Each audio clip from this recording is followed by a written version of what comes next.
Hello everyone and welcome to today's episode. Today's episode is an interesting one, and I am looking into the concept of cruelty.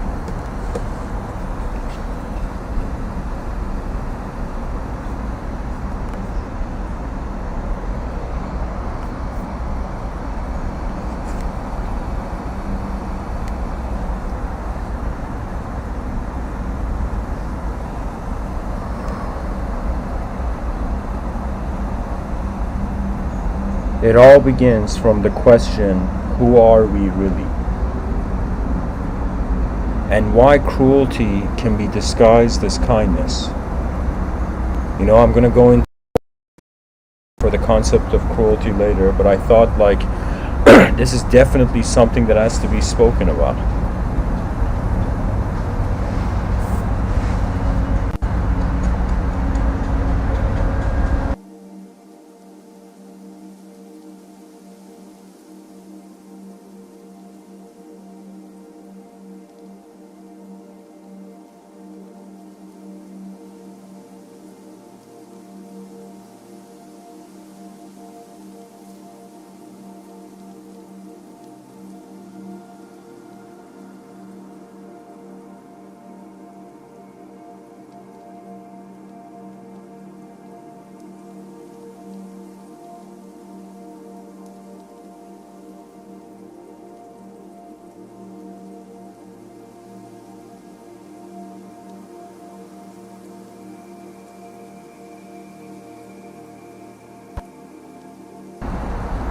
Okay, so I'll begin by first reading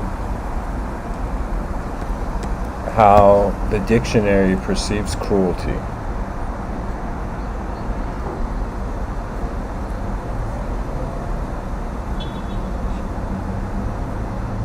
Cruel behavior or attitudes. Behavior which causes physical or mental harm to another. So cruelty is the slowing down of human potential, ultimately. And so it is an influence upon the consequence. It is an unnecessary influence, ultimately.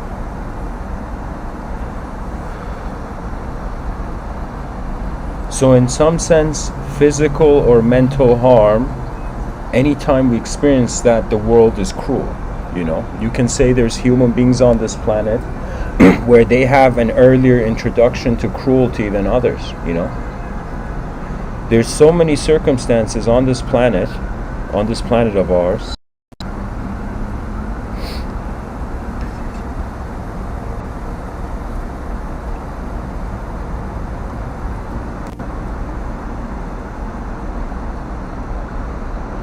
that it is impossible to live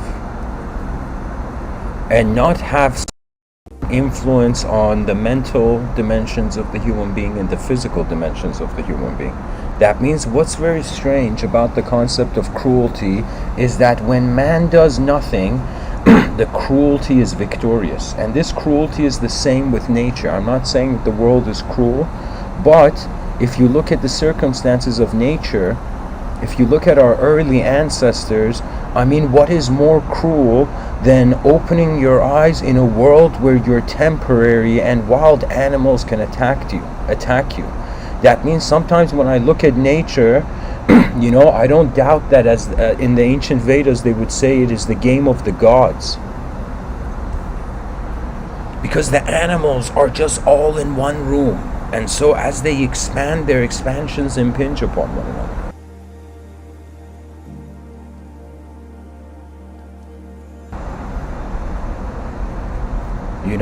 We are the only creature on the planet which can consciously decide not to be cruel. That's a very cool thing that the human species has access to. All other species, their instincts have won. Their instincts have possessed them. We are the only species that somehow separated from our instincts, from our animalistic instincts, and move towards a civilized intuition. So the animal instincts throughout the eons, I shouldn't say eons, but throughout all the years that humanity has been in evolution,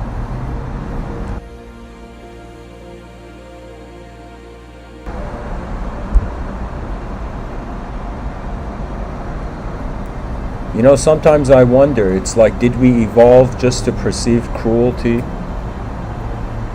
When the religions speak about love, you know, all those human beings on the planet that talked about love, is there something to that concept of love in regards to cruelty that we're not noticing? And what does it really mean to be a good person in a world where the good and bad are simultaneous? That means without a reference point of something good, we don't know what is bad. Without a reference point for something bad, we don't know what is good. Therefore, good and bad have to both exist in order for both of them to exist. Excuse me, they have to both exist in order for each of them alone to exist. They're codependent. Anyways, you can say if you leave, let's say, a human being stranded on an island, you know, or something like that, where the human being is like, you put the modern human being in 2021 in like a survivor situation, right? And nature is going to be cruel over time, you know, like, you know, that means nature really doesn't care for man's inner realm. Not that there isn't a connection with nature. I'm not saying that nature doesn't notice our minds, or doesn't notice our presence. I'm saying that if the human being doesn't exert free will and does not move around both in the inner realms and outer realms, the world will appear cruel. You know, imagine somebody standing between an elevator door, and the elevator door keeps closing, and it hits them, and every time the elevator door hits them, you know, they're suffering, and somebody's like, hey man, why are you standing between the elevator door, you know? And the person's like, no, this is my belief, man. You know, this is my belief that I should stand in this moment, in this way, in this place, right? And the elevator door keeps hitting the person, but if the person steps out of the way of the elevator door, the cruelty is gone. That means there's different ways to get rid of cruelty. Now, of course, I'm not speaking as if like I can possibly know all the dimensions of human cruelty, but I have seen that human beings, with the past makes us compete, and in our competition there comes you know, as some say, the greasy fingertips of greed.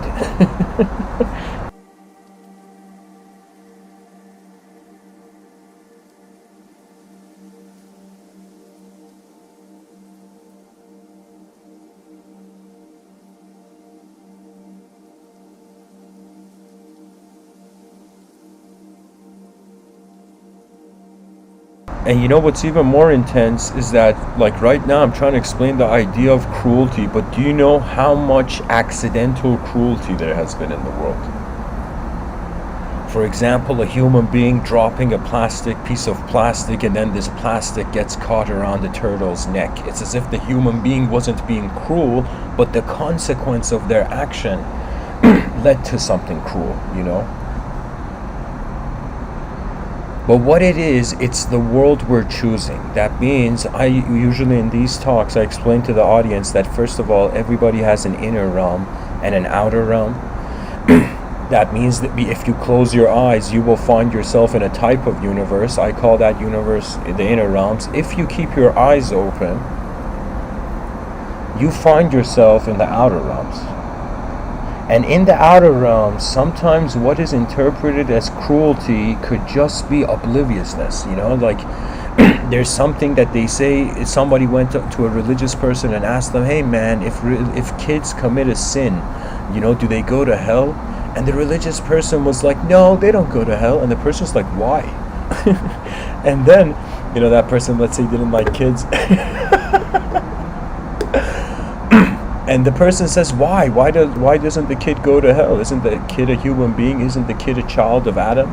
You know, grandchild of Adam from the theological angle. And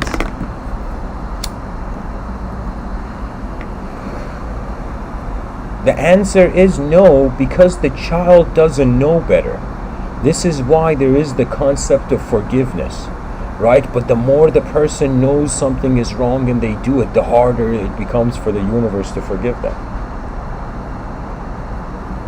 You know, some things I totally understand. Like, there is a percentage of the population, probably 100%, this should be the case, that they're like this. So when I look at civilization, when I look at a rock with 8 billion human beings in it, and I wonder about, okay, every human being is fighting a battle. We cannot see every human being has their own inner realm. But then when it comes to the outer realm, like there's probably groups of people on the planet who have misacted in accordance to the status quo's perception of righteousness. And right now, as I'm giving this talk, you know, the unrighteous may be listening from the shadows of civilization. One in a very endless universe doesn't know how far their voice echoes, you know.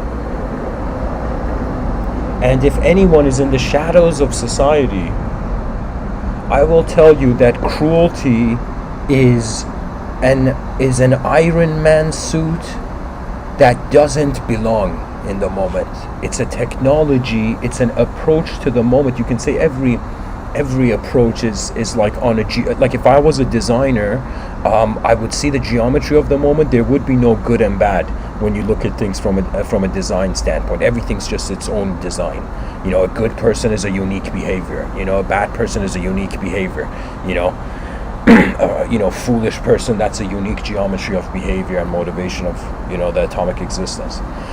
So from a geometrical standpoint, I don't see good and bad, but sometimes I can see that it's as if when a person does something that goes against the voice of their inner voice of their own conscience,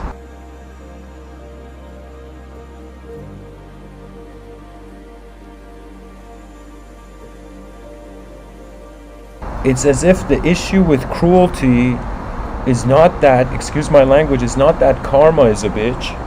It's that we feel we don't deserve to advance. That means any human being that makes another human being feel less, most likely they will find a moment in life where they feel less, because you cannot start a simulation without experiencing its ending in this life. The concept of karma is very important, you know. It's like a person cannot break a bridge and then not hear car horns, you know what I mean?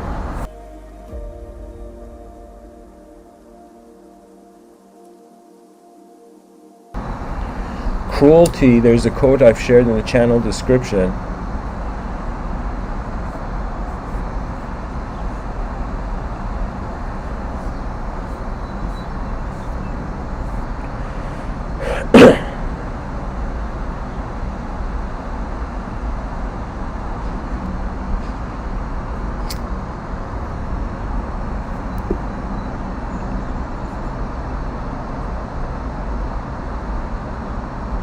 Lucius Annaeus Seneca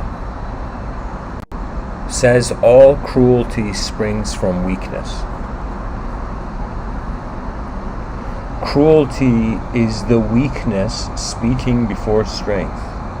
And you can say physical violence, as Isaac Asimov says, violence is the last refuge of the incompetent.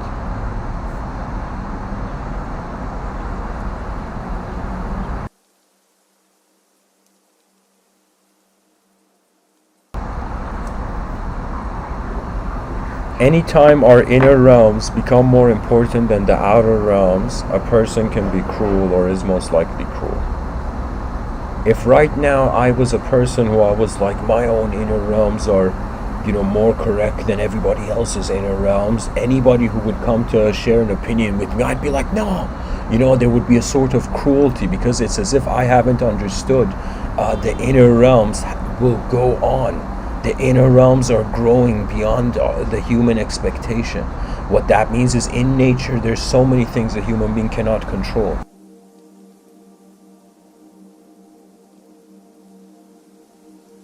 And anytime a person uses their conscious control for destruction, The brain is like, oh man, now I have introduced a destructive archetype, I gotta live this destructive archetype. You know, some things on this planet I feel should not be touched, and cruelty should be dismissed. And it's very difficult, because how can we tell an animal not to be cruel? Anytime the animal is hungry, it fights for food. So the idea would be, as if we cannot get rid of cruelty, let's say because of evolutionary design, we at least find countermeasures where we are like, okay, if a person is being cruel, you gotta instantly be conscious of your cruelty, you know? I was surprised how around the world there is so many intoxicated parents, in some sense, defeating their kids, you know? And it's mind-boggling, right? Because the whole effort of life is to go forth. Everything in this life, even time, is like, I gotta get up the next day. And human beings can, when they feel they have failed, want to watch the world burn, right? Because we're a social animal, we cannot ignore how others have a position in our minds, you know? Right now, you know, like, I may not know all the people who know me what they're thinking, but all the people that I know have a position in my mind, you know? And that position is either the memories we create, or how we extract someone's impression, like how we get an impression from someone. You know, guys, I have experienced moments on this planet of my own cruelty, you know? And just like Oscar Wilde says, every saint has a past and every sinner has a future, right? That means these are dimensions, these are moments. We can treat the human being as one idea, just like as if it's one idea that's moving. One person living the whole lifetime, or every moment, that space between every time we blink, it's as if the world is reset. And if the world is reset, then theoretically it's a new self. So what is the difference between someone sleeping 8 hours and they're going into unconsciousness for 8 hours and waking up and being like, oh yeah, it's a new day, you know? Aside from the sun and all this, just psychologically, how can a person say that's a new day, but when they close their eyes for a nanosecond, when they're blinking, they don't consider the moment their eyes open, they, in some sense, that's a new day, right? So technically it could be a new day, or it could be new moment.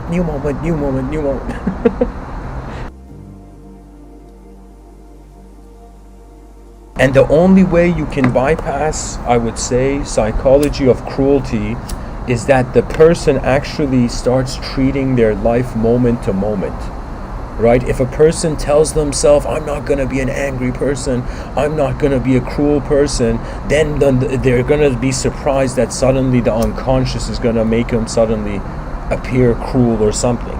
Right? So the only way you can renounce cruelty is by actually becoming such a skilled observer of the content of your whole moment of being, that it's as if you realize in any moment there is a new moment coming. In every moment. That's just the nature of life. You know, this is why we have the concept of boredom. Boredom is when the past is grabbing the attention of the present. Do you see? Is grabbing the attention, is grabbing the hand of the present from going into the future.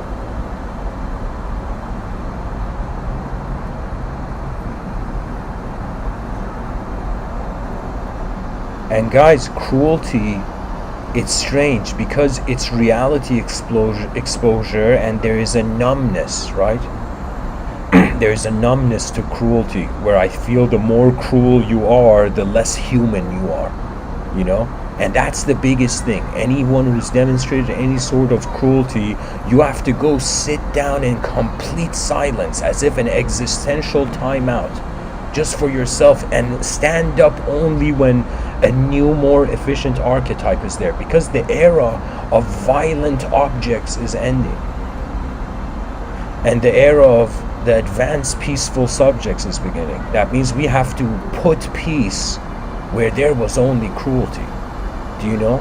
And this is the core essence we feel every generation Every wave of human beings that are born on this earth, there are rebels among them, and there are those who will be rebelled against, right? And this is where the compassion of a multidimensional civilization comes in, where the civilization looks at history and it's like, oh fuck, we have been killing each other from the beginning of time.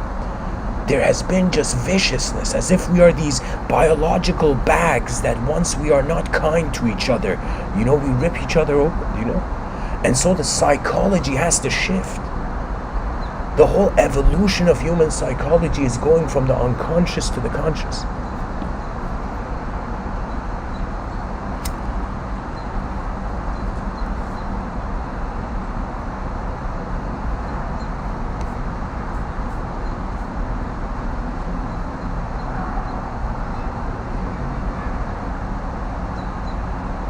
So let's say, I want to make this more practical. Let's say you're a person, let's treat ideology or the ego as an Iron Man suit. And let's say that somebody, got angry, and in their anger and self-justified claim to being correct, they said something cruel, or they did something cruel. And cruelty means conscious destruction, pretty much. That means it's as if the person has noticed, like back in the day, imagine in medieval times, like somebody is stabbed, with a sword. Now cruelty is when the sword goes, like the person presses the sword in after they know they've hurt someone. So it's the non-stop breaking, which is the downside and biggest disadvantage of cruelty, right?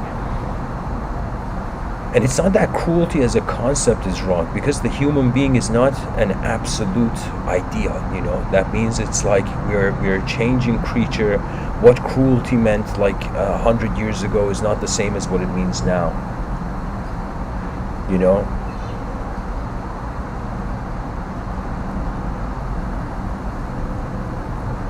And the biggest downfall in a civilization's advancement is when help, like think about just the divinity of the universe, right?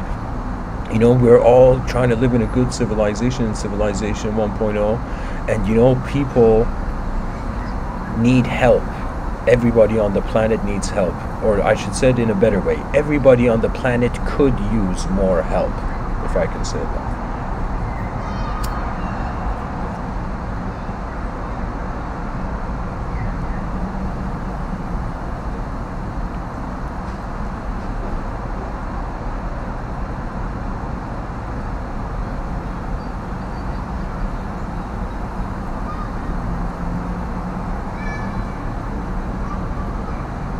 The world endlessly animates new human characteristics. It's as if the planet is inspired to see how many different types of human beings pop out from the void. And there is overpopulation, and the idea of overpopulation is very intense. Because it's the idea of like a house party, and imagine this house party, more people. There's so many people in the house party that nobody can dance anymore, right? So it's the idea of the size of the human species reducing actually its experience of the human species.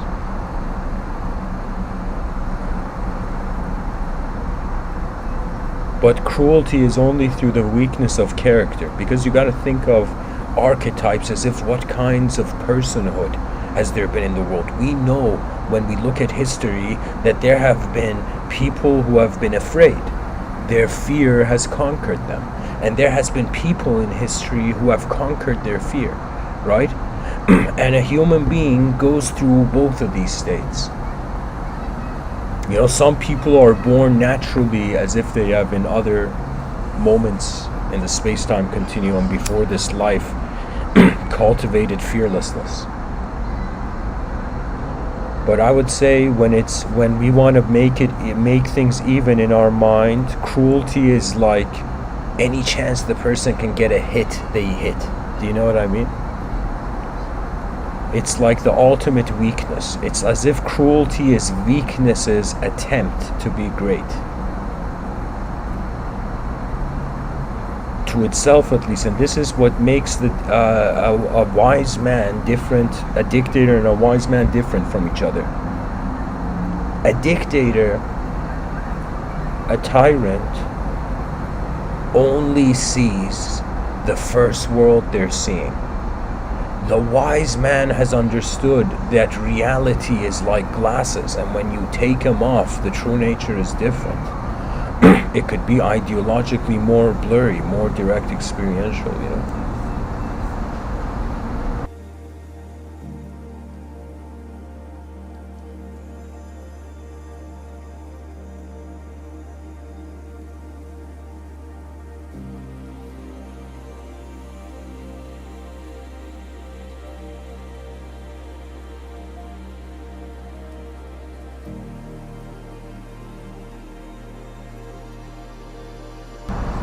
And you know, I was just thinking, if I implement a trio model, it would be as if like a person can be cruel to themselves,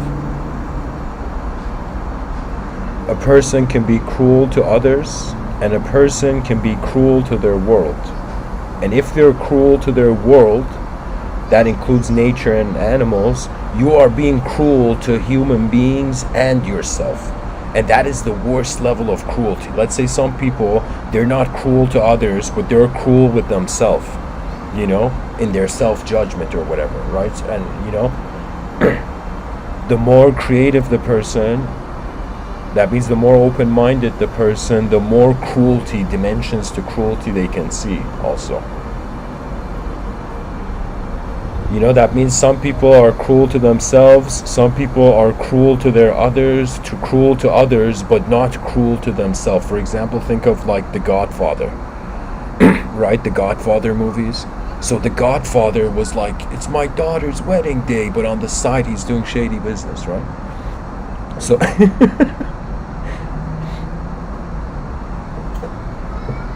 so the idea is not to stop global self-cruelty, because humanity deserves better and can access better. And we stop cruelty to others, other cruelty stops. Imagine like in 20 years self-cruelty stops globally. In 40 years cruelty to others stops. And finally human beings reach a point where they start bowing not to anything as an idea or as some sort of act of worship, but they start bowing to the earth by just putting your palm on the earth. I don't know if people have done this, but you should do this once in this life, you know, where you go to somewhere where there's grass, put your palm on the ground as if you're touching a living being. That means imagine petting a dog. You know, you put your hand on the, you know, animal and you can feel its, you know, pulse, its vitality. So same thing, you know, you're putting your hand on the earth and you're acknowledging the living earth.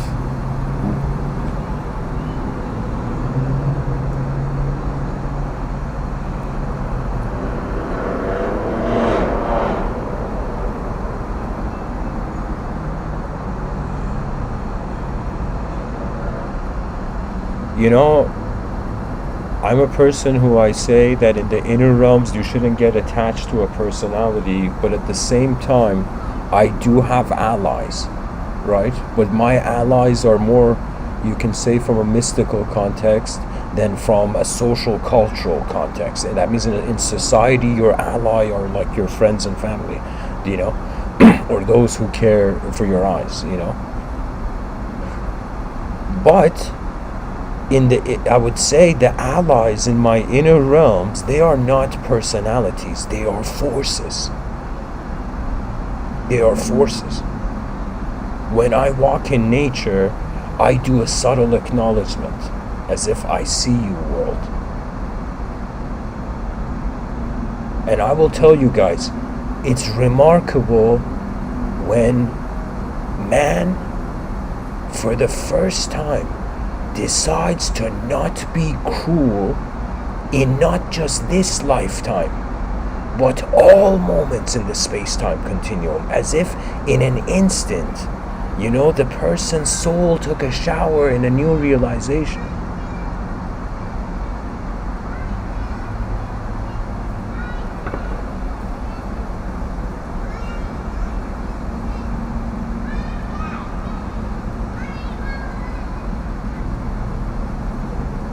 The eyes of humanity have opened after 4.5 billion years.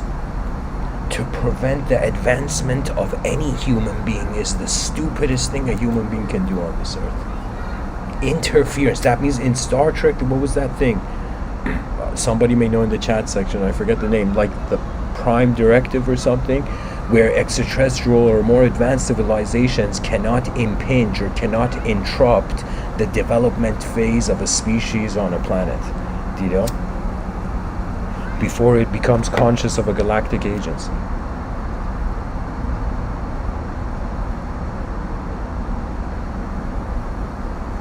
That means, do you know how, this is something on the side, guys, do you know how freaked out aliens would be in the future if aliens landed and they're like, yo, before we got here, this species was discussed, they were arguing whether they believe in God or not, right?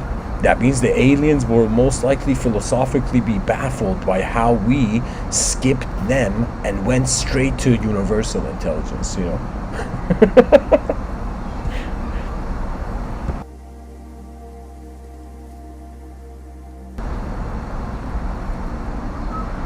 Pretty much when nature becomes your ally, this is very, how some people say there is like extrasensory perception. Some people take the third eye as a sort of literal eye rather than a metaphor for just the mind being the moment. But some people feel like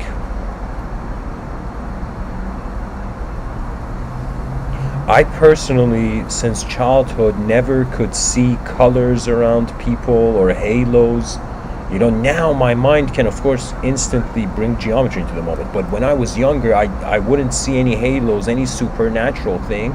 I would, however, go into a room and feel like there was something off about how the room was being present and how I was being present in the room, right? But I know people who, they say like they see colors around people, okay? We all have that friend that is enlightened,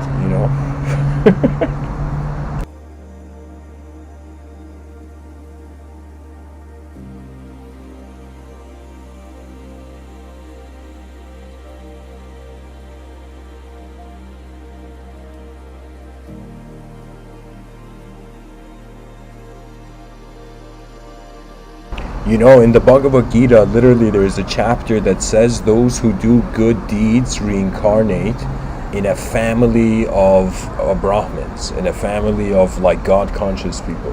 There is that saying in the Bhagavad Gita.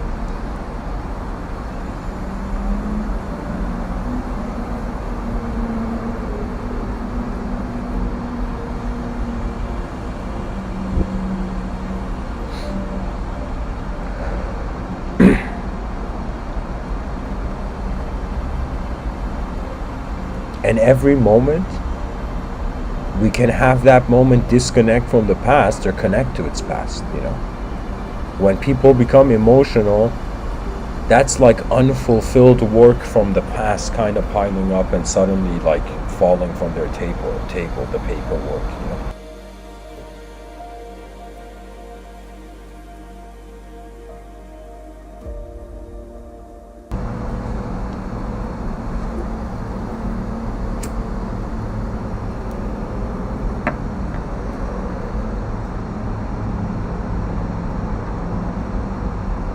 And the brain literally is an instrument for probability generation.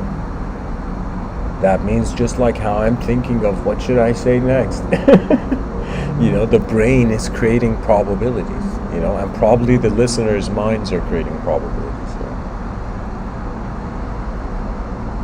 So what that means is suffering, pain, cruelty, anger, hatred. These, if you pay attention, are singular. They are all in a singular context. That means the angry person thinks he's right. The person who has hatred feels his hatred is justified. These are solo perceptions, right? But when you look at, for example, love, that's a very multidimensional thing. That means the intelligence of humanity reached a point where not only did it want to see the freedom and the greatness of the human experience, but wanted to also see how advanced people can build something. It's not always about like who said what and who did what. It's about what was built finally.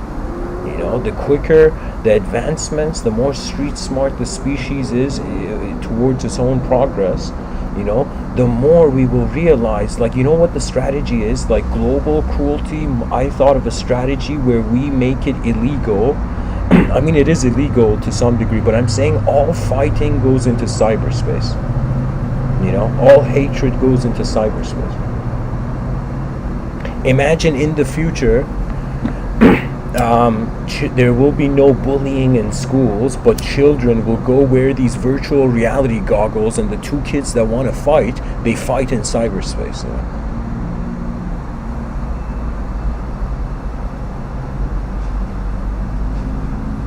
The more intelligent we become, the less our attention can be on defeat, right? Because one cannot be victorious until they're walking in a world that's victorious, guys. There is no such thing as confidence. There's just where your attention is.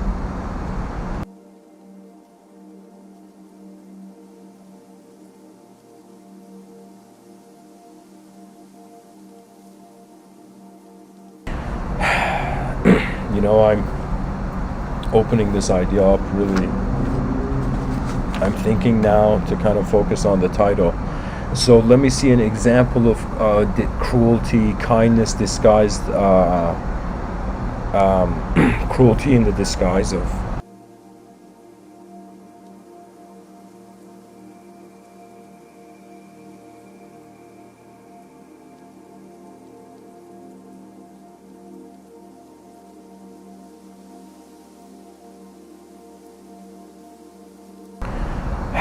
cruelty in the disguise of kindness.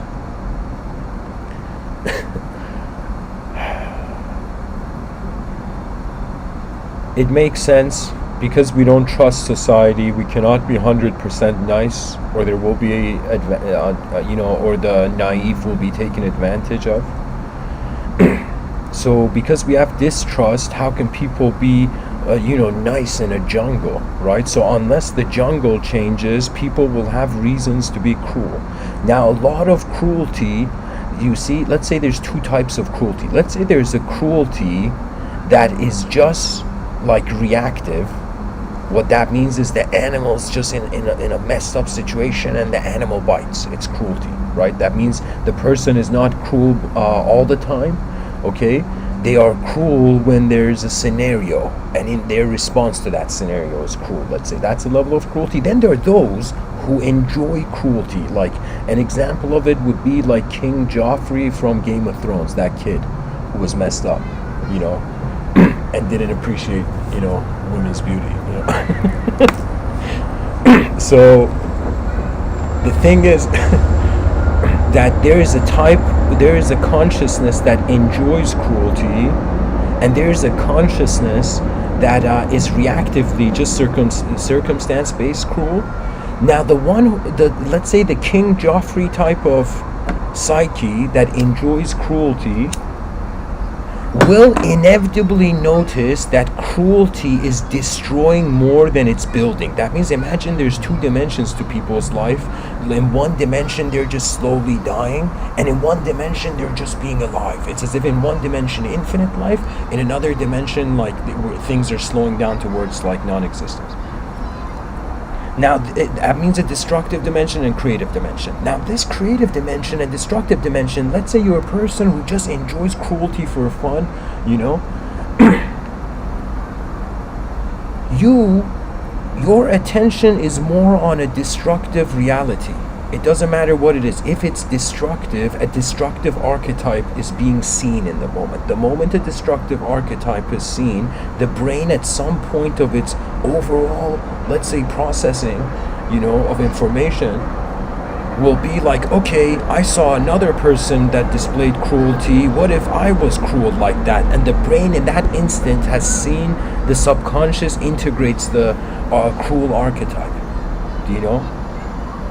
So the issue is that there is no master and slave. Why? Because they are both slaves. They're both slaves to the foolishness of not realizing the endless horizons of freedom, but the true freedom that man deserves that is still in the works, you know? Because human psychology, there's so many other ways to navigate reality, you know? That means that when you look at how big the world is, to in some sense monetize from the destructive is just a waste of time. You know, because a species emerges once. It's not like all the time, you know, and for me, it's mind-boggling. You know, we have companies. When I go to stores like a grocery store, guys, something bothers me, you know, and I think to myself, what kind of products would an advanced civilization have?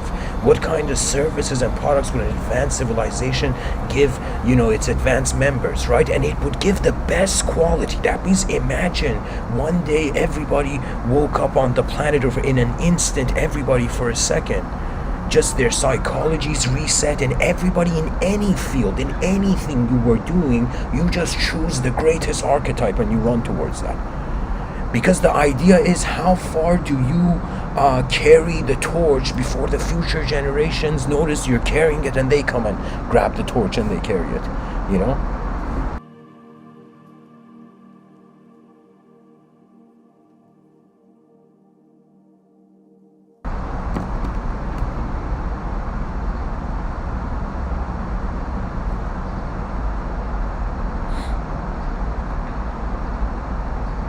You know, sometimes I think about the concept of resistance, and I think about the concept of peace, and I think about, in a peaceful world, will there be resistance?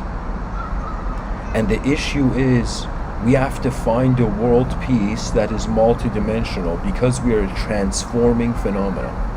Because we transform, because we grow and we move from different dimensions of perception.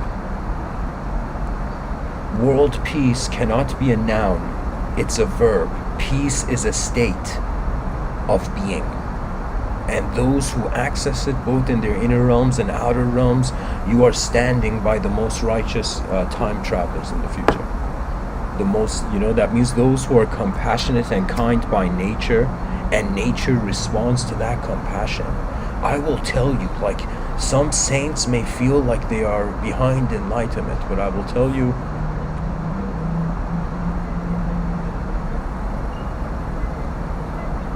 when you are alive once, not only is just cruelty the most meaningless idea, but you think about all that attention that was going to cruelty, what else could it have gone? You know, it's as if a strategy to change, here's the complex thing, right? Because in order to change the world of those who are evil, you know, and in order, we have to also change the world of those who are good. So the strategy is to begin talking about a reality where the good and evil don't exist. You know, it's as if, like in video games, you customize the character, then for the whole video game you can't change your character design, right? And it's as if Civilization 1.0 was made by a character design that held a dualistic model. It's like good, bad. It's like light, darkness, as if the sun is literally giving us duality by, you know, the earth getting a tan, you know.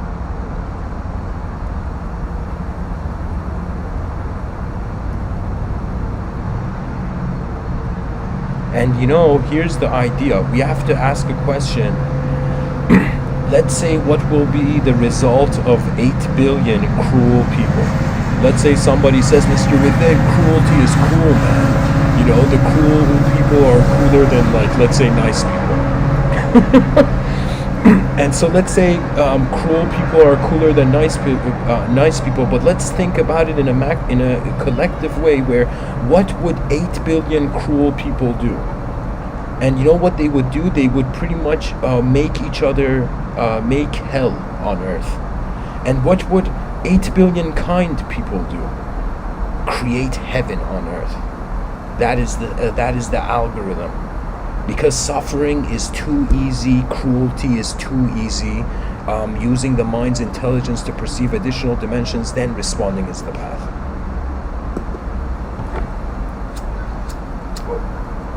We must honor nature's gift. You know, we are nature's gift. That means the greatest gift I personally have been given in this life is my biological existence.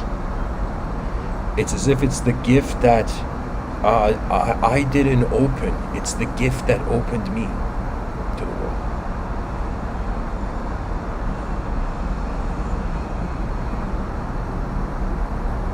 And so the psychology, it's as if we have to inject enlightened kingly archetypes in a world where to be a king, people think it means to break. To have the biggest club and you're the king, you know.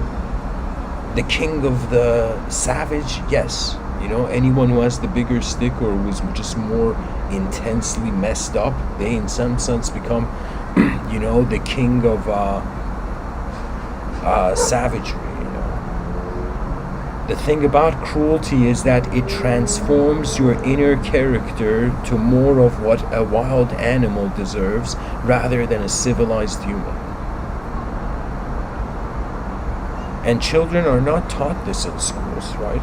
Because our species follows this idea where we're saying we all have minds, you know? But at the same time, we don't know what the mind is, so we all have something we don't know. And this whole time we've been acting as if everything is normal. And the hard problem of consciousness stares at us, you know, from the distance, you know.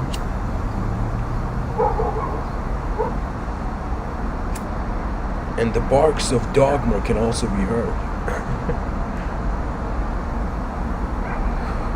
In order to get rid of cruelty, we don't say there shouldn't be cruelty. We say that the world is so much bigger than cruelty. So to be cruel means you're just in a small part of the room of manifestation.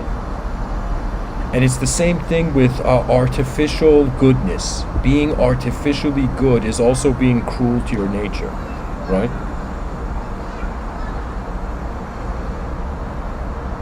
And people are different in different rooms of the space-time continuum.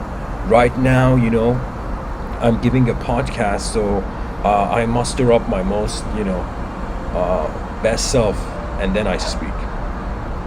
But there's been moments in my life where I have been so cruel to myself, where I have even dismissed myself. Do you know that means? Imagine like it's like emotions, to deal with emotions, that's like a talent, and not everybody has that talent, right?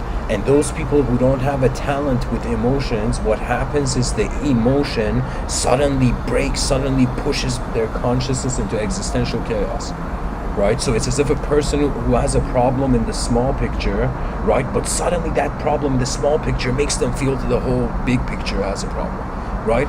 And then their attention, in some sense, has to decide which branch, which thought, which attention, the attention selects the inner realm vision, which it expresses through an animate sense.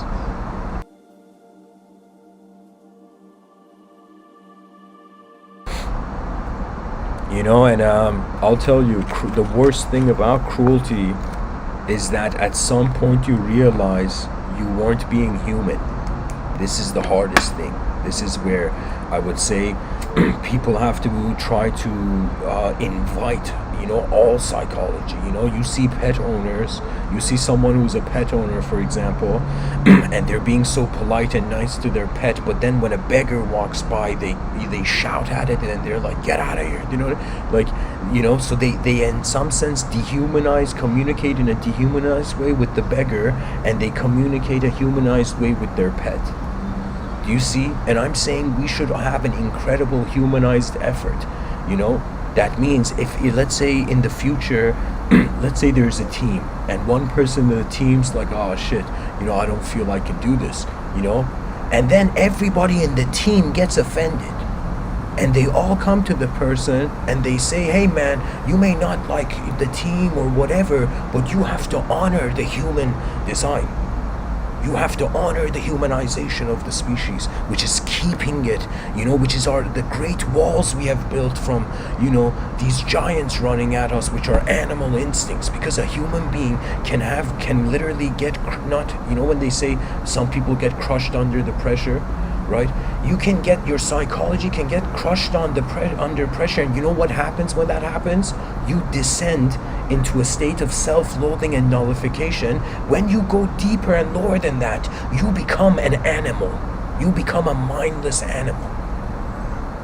There was this show called, actually hilariously, 7 Deadly Sins, this anime. And at some point, I can't explain the story, but it's just pretty much like, at some point there's a character who is immortal in the show, and this character finds himself in this dimension, in this demonic dimension, where he is through rage and endlessly creating angry, savage karma, becoming more and more a demon in that dimension. He's becoming, the more he engages in the dimension, the more he becomes like the dimension. And there's a moment, because the character is immortal, he suddenly wakes up from his rage and he stops being violent, and that's when suddenly his advanced human memory comes to him, Because I'm telling you, there's nothing more demonic than destruction, and nothing more angelic than, in some sense, creation. These are just parts of the spectrum of how we as attention in the space-time continuum pilot. And so anybody who has understood the value of the mind, and I'll say anybody who has ever heard any of these Mr. Within talks, dare not be cruel to the world that is running towards the advanced civilization.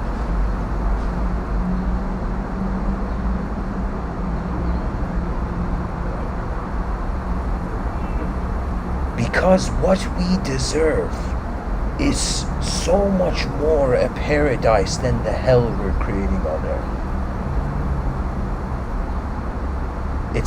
It's as if paradise is in front of us, but we just have to walk to it. And this paradise is not the religious paradise. Because theologically, to me, if I ask myself, where did God create earth? There is nowhere else other than the heavens everywhere. Do you see?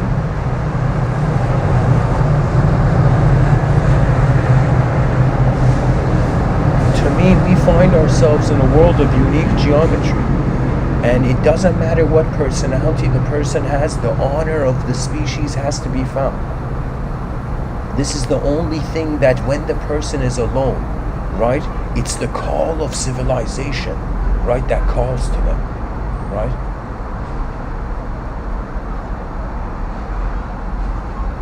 And the more real life is, the more unknown it is. The more we know it, we think we know it in a certain way, the more instantly it can be artificial, That means it's as if, imagine somebody got depressed and somebody was there and says, hey man, why are you depressed? And the person's like, because of this, because of that. And the person says, how can you allow the energy of the mind to go to an inefficient archetype, but not an efficient archetype? That means it's an instant piloting thing, right? That means consciousness. That means the best thing to shout at an angry person, is like, remember yourself,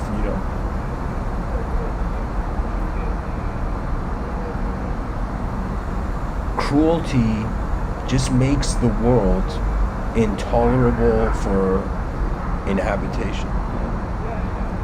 We cannot live if we can't trust what is outside of our front door as human beings.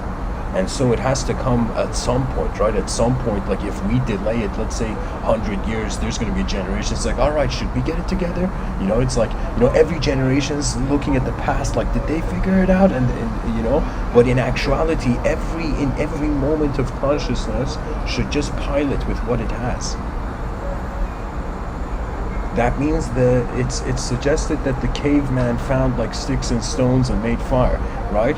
And in some sense, intellectuals and universities are finding, the geometry of ideas and kind of putting them together, and in some sense trying to create a fire of meaning, When we understand that there's a subjective, our mind is a film over the film of our body. And if that film becomes insensitive to how life is a rare phenomenon, that's why we honor it, because how often, like, we're the only planet that has species.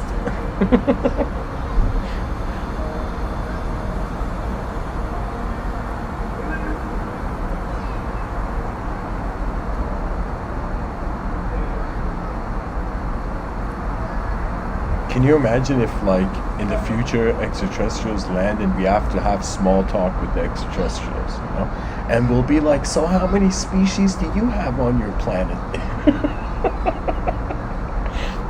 And the extraterrestrial just makes this weird alien noise, and we're like, oh, okay, we have like, what is it, 118? Oh my god, how many species do we have on Earth? I knew this number, guys.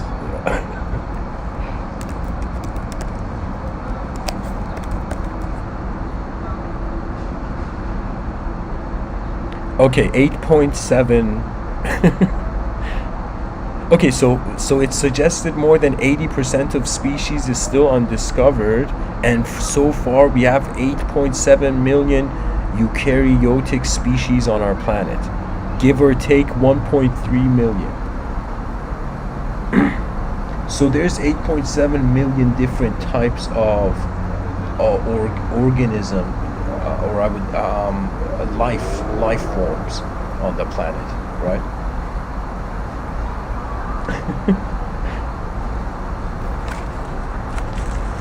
Imagine, we say how many species do you have on your planet, and the aliens like, our planet was destroyed, and we're like, sorry we asked.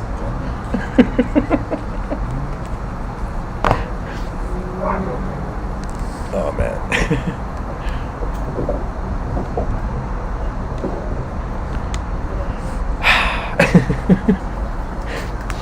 Can you imagine, like, the first human being who's rude to an alien, and all the newspapers the next day are like, a human being dared be rude to extraterrestrials where we can't measure their power, philosophers are going crazy not to, But anyways, guys, back to the talk. Pretty much I'm saying this is what we do. If this was a chess game, these are the moves I see, chess moves I see the species has to make. First, we gotta accept that there's cruelty, and we gotta accept that there's kindness. These cruelty and kindness are both members of civilization. They're both life forms. Now, the idea is cruelty, it denies the privilege. That means cruelty is interrupting kindness.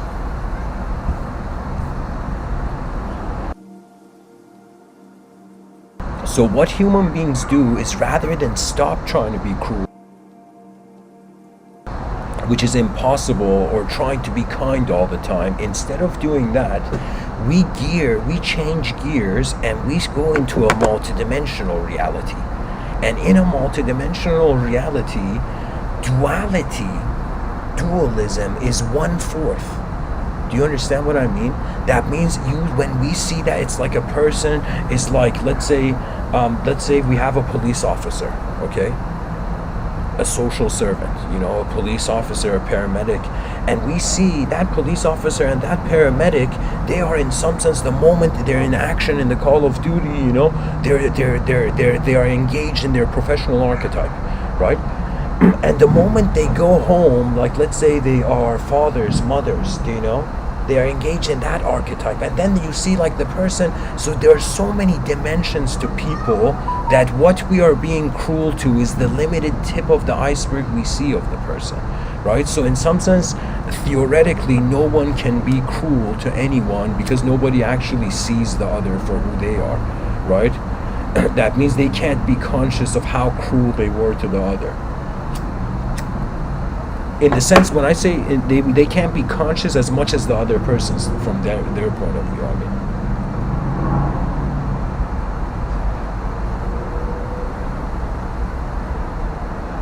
so we pilot into a multidimensional framework. We say that there is infinite types of cruelty, and there is infinite kinds of kindness. And every expression suggests, in some sense, a level on the spectrum to infinite types. Now the thing is, kindness and creativity is going to the future. Cruelty could be oblivious to the future, and in some sense, that is why it is okay for the cruel to defeat the kind. So what I'm trying to say is we should have a system where the human being is victorious, and so individual human defeat doesn't make sense when we want the whole system to be victorious. It's as if a kingdom, and this king is like, our kingdom's gonna be the best kingdom. And so this kingdom is like every part of it is becoming advanced. Imagine one part inside the kingdom, people are killing each other, right? And that's what civil war is. Civil war is the internal issue of nations, of course. Now the inner issues, it all comes to human nature and human decency, right? And we haven't written human decency into law because in some sense we cannot framework, emotions really, right? That means every person is like a system. That means there's a geometrical dimension, just information-based, design-based dimension to the world where it has nothing to do with good or bad emotions or whatever. And then there's a dimension to the world where what you see, you're choosing your engagement, right?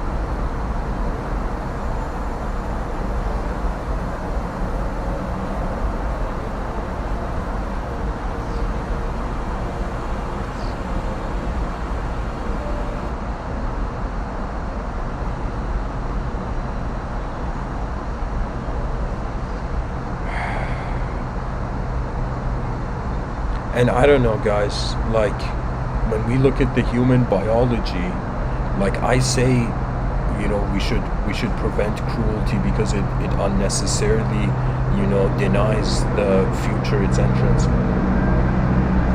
The cruelty of, I'll say this, the cruelty of World War II, it was suggested in World War I and II, 75, or I don't know if it was 75 or 85 million people died. Can you imagine that cruelty?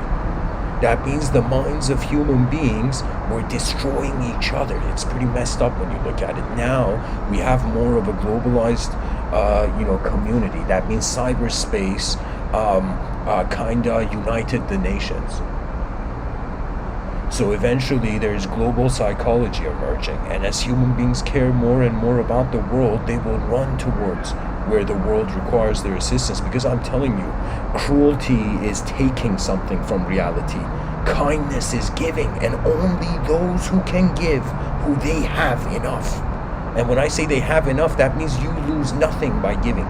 Kind of like how Buddha says the one candle can light other candles, right? And the candle's flame doesn't diminish. The candle's like, I'm still being my candle flame, But the whole idea is to see a bright civilization,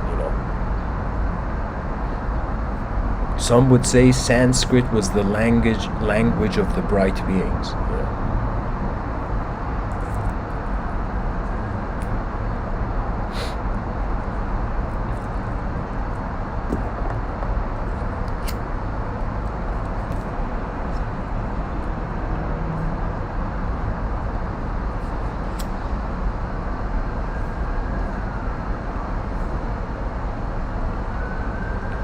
And who knows what goes on in the minds of 8 billion human beings, you know? That means it's like, let's say somebody on the planet was so cruel. Let's say there was a cruelty competition, okay? And somebody was like, I'm the most cruelest person of them all, you know? Somebody, let's say a cruel, you know, elite person. And this cruel person does the most cruel thing and prevents the species from entering the future. And what that means is, let's say there is egotistical nuclear warfare. It's as if all the people on the planet, do you know, even the animals will be like, you idiots, you know. But all the people on the planet will be like, why? And that regret of why we couldn't see how advanced the species could be while we could. Like, that's the thing, do you know? That means there is so many forces in this world, you know? It's not even, you know, it's like, it's hilarious. I was listening to this video online on YouTube where it was about relationships, you know? And in the video, they were talking about partners possessing each other. And I was thinking how interesting that it's not only non-physical phenomena or noumenon that possesses us. It is also that which is the same as us. Do you see? So human beings can get possessed by each other. Do you know? There's something in like Eastern cultures where it's not a nice thing to say, but they say like some men are whipped. You know, as if they're, you know.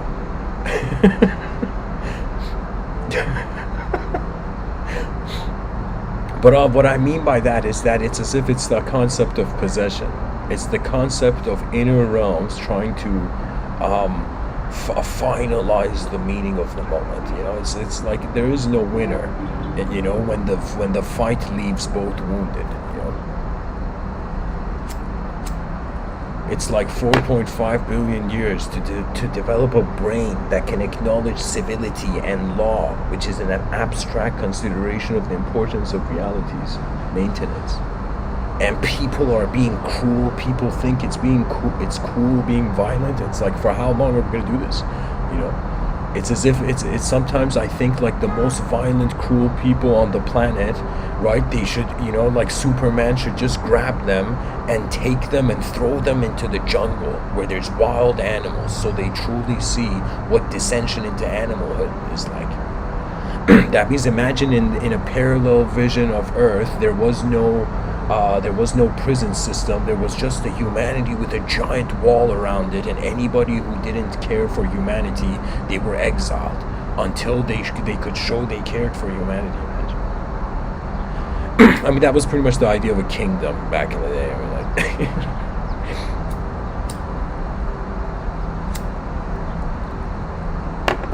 you know, there are some kings that they wear their own crowns.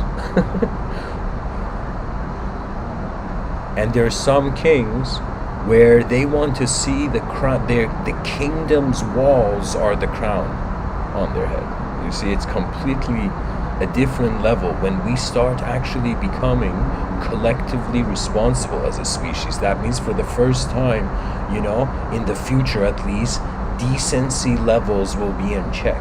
And decency levels means that at some point the human psychology should not be exposed to an intensity, an experiential intensity that reduces its childhood. That means, imagine, like, I don't know, somehow, like in the very, I don't know, imagine a type of future, right, where there's an advanced I don't know if I could say this is an advanced civilization, but let's say there's a type of civilization in a parallel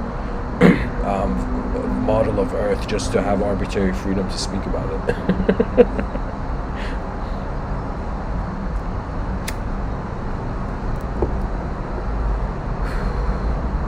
Let's say an advanced civilization. I'll just go with it. Let's say in an advanced civilization, there is a parent who is intoxicated and there is, let's say, domestic abuse, whether it's a husband hitting a wife, a wife hitting a husband, parent hitting the child or the child hitting the parent, it could be that.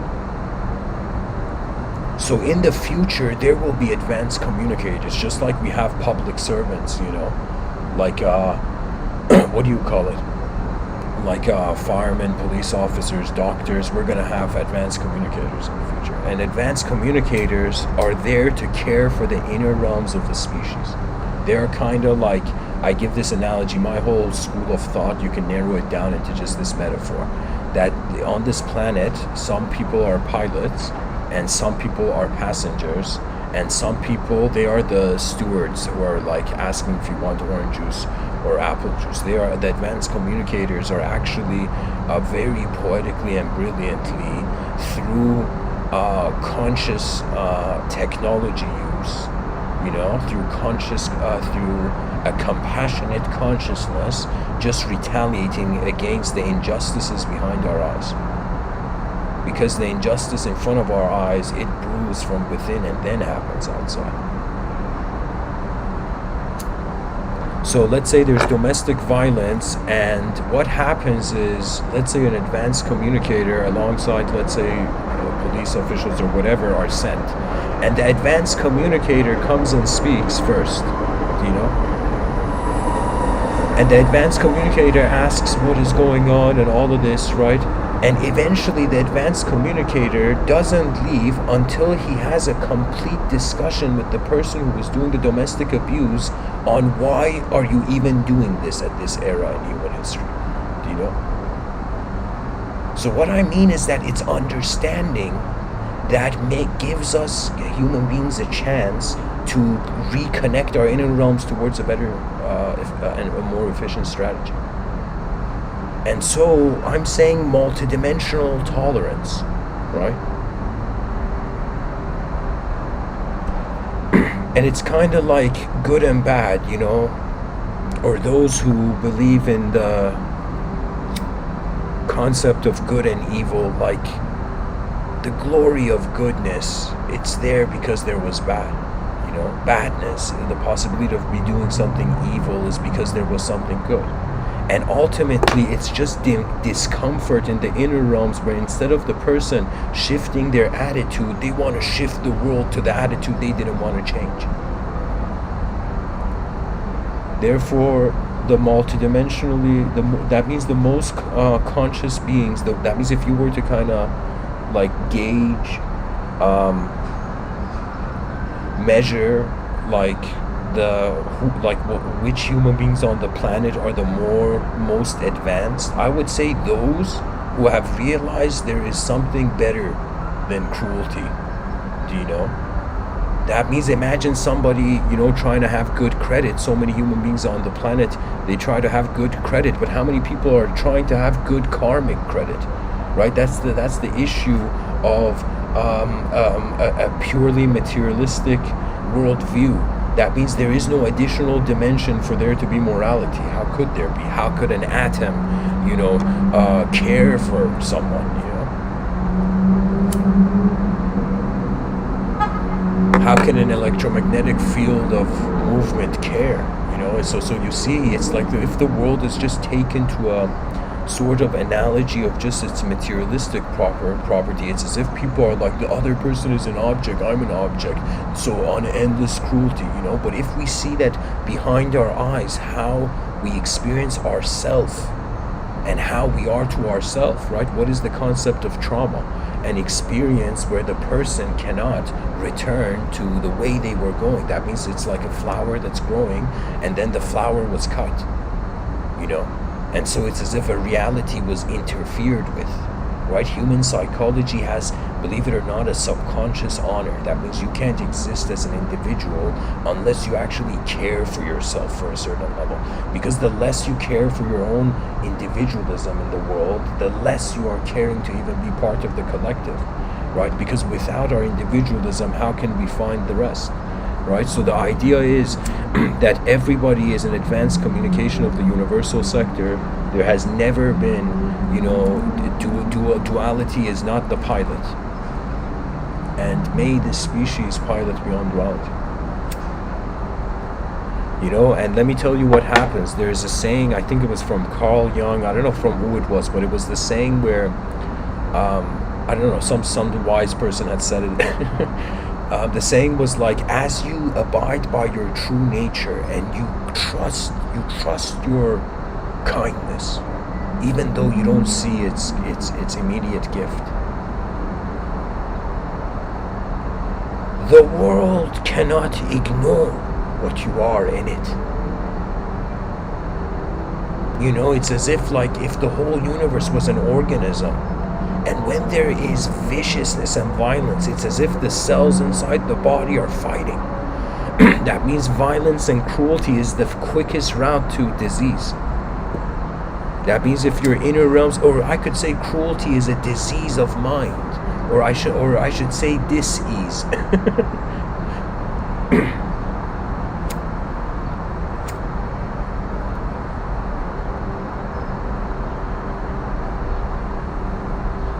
When we care about what an honest and advanced civilization looks like, it would be a civilization where it found unity in its simplest state. That means how did human beings achieve a sort of a world, a peaceful world? They were like, yeah, we're all just simple creatures trying to get to the next day. Well, who's making a big deal out of nature? That means really... And historians are like hiding, you know.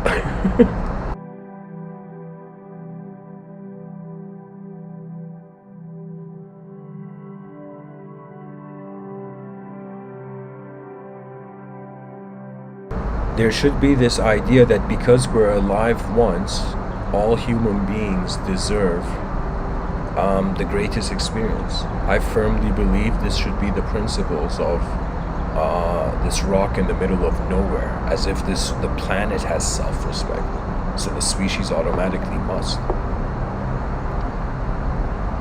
In the reverence of nature, you know.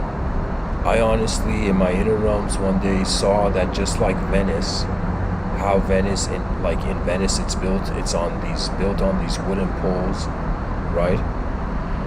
I thought about, imagine there was the Venice, like all over the planet was inspired by Venice, and there was literally like above tree level, you know, through ways where the sun could still hit the trees. Honestly, I mean like sky cities. I mean like, it's as if Venice, trying to create a sort of Venice civilization where it's not touching the earth, but it's hovering above the earth. It has to be very it has to be like skyscraper-like. So imagine there was this strange thing where every building had to become a skyscraper. Like all the buildings were stopped, and these giant skyscrapers like Jack and the Beanstalk level, you know, began just being made, and there were no such thing as houses anymore. There's so many ways reality can move.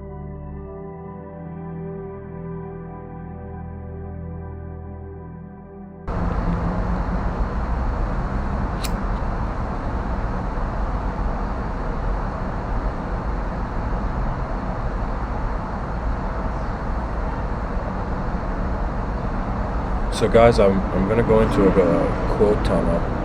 A quote tunnel is part of this episode where I just read how the eyes of human beings in the past saw the world. And when we know there is a better possibility or probability of reality, for us to be ignorant of it means that our emotions are still in the driver's seat, you know. I may not be honestly an expert on emotions, but I'll tell you, it's easy to see the world be lifeless. Nihilism is super easy. It's like the lazy man's philosophy. It's like the lazy man didn't want to do anything, and they're like, hey man, what do you believe in? It's like, I don't want to do anything, man, nothing. That means nihilism is the person's like, you know, I don't feel like existing, man, come on. But I'll be honest, the world is just multidimensional. The Buddha has this story where he says, he pretty much brings a bunch of people blindfolded and they touch different parts of an elephant, and one of them's like, I touched the wall. One of them's like, I touched, like, I don't know, a rope or something, whatever. They all give different answers. Then they take off the blindfold and they see it's just one elephant, right? And so every person's inner realm is accessing the simulation of reality, is accessing the earth from their own approach, own contact, right? And so that means cruelty. If you're a cruel person, you have to shift the inner character. That means you have to change yourself before you become a dictator, like the tyrants in history, who they were like, I change, no, the world will change, world domination, so that's the thing, right? We have to have an ability to shift our inner axiology, our inner value system for how we are a character in this world. You can actually notice that.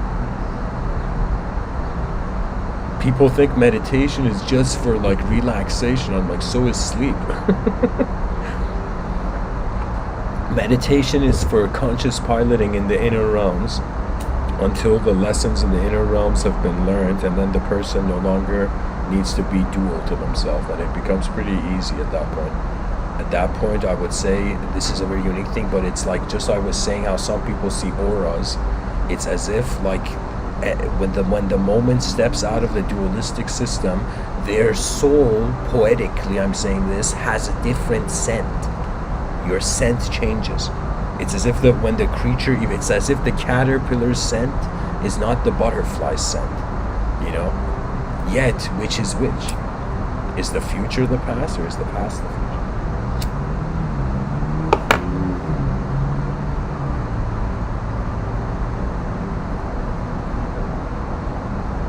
Imagine human beings go up this ladder of evolution, this multidimensional ladder of evolution, both in the inner realms and outer realms, both the objective evolution and the subjective evolution.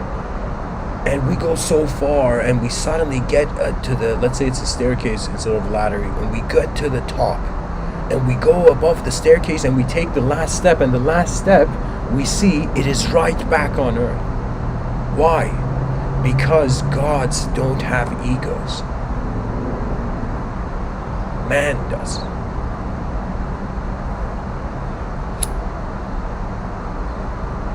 That means, when will we realize to truly be free, so must be the universe? And so we enter the cruelty quote tunnel.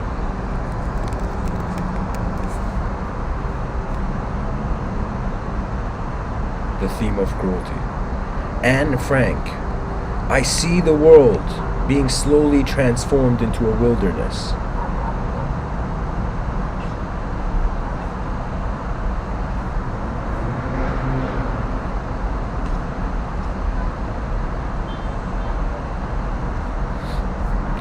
Excuse me. I see the world being slowly transformed into a wilderness. I hear the approaching thunder that one day will destroy us too. I feel the suffering of millions, and yet when I look up at the sky, I somehow feel that everything will change for the better, that this cruelty too shall end, that peace and tranquility will return once more. Sukarno says the worst cruelty that can be inflicted on a human being is isolation. Barry Vase says women...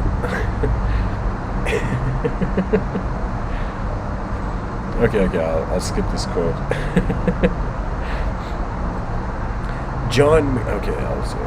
Let me see. Martin Luther King. Okay, there we go. Martin Luther King says the ultimate tragedy is not the oppression and cruelty by the bad people, but the silence over that by the good people.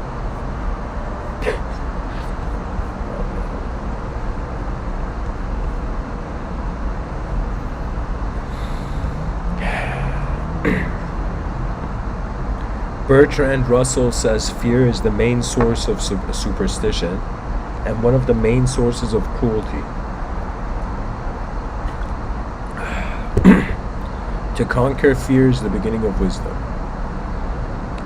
George Eliot says, like every other vice, requires no motive outside of itself, it only requires opportunity.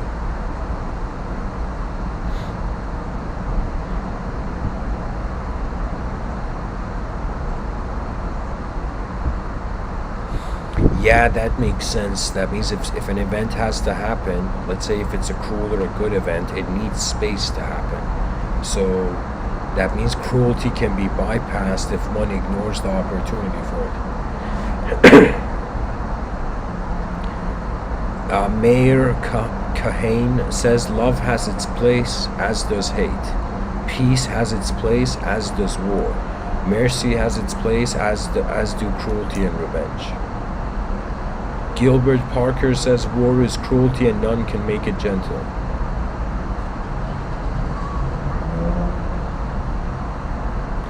Anna Sowell says, my doctrine is this, that if we see cruelty or wrong that we have the power to stop and do nothing, we make ourselves sharers in the guilt. That means the honor of living for the living world. That means imagine one basic universal command: care for human freedom. That means if a human being was being attacked by a wild animal, right, we would protect that human being, right? And if human beings act like wild animals, human beings need to be protected, right? And the idea is to, in some sense, wonder why we don't deserve a gentler world.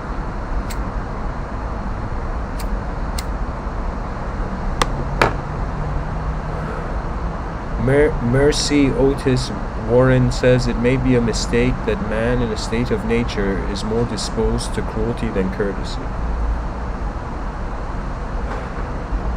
Bertrand Russell says the infliction of cruelty with a good conscience is a delight to moralists. That is why they invented hell. Oh my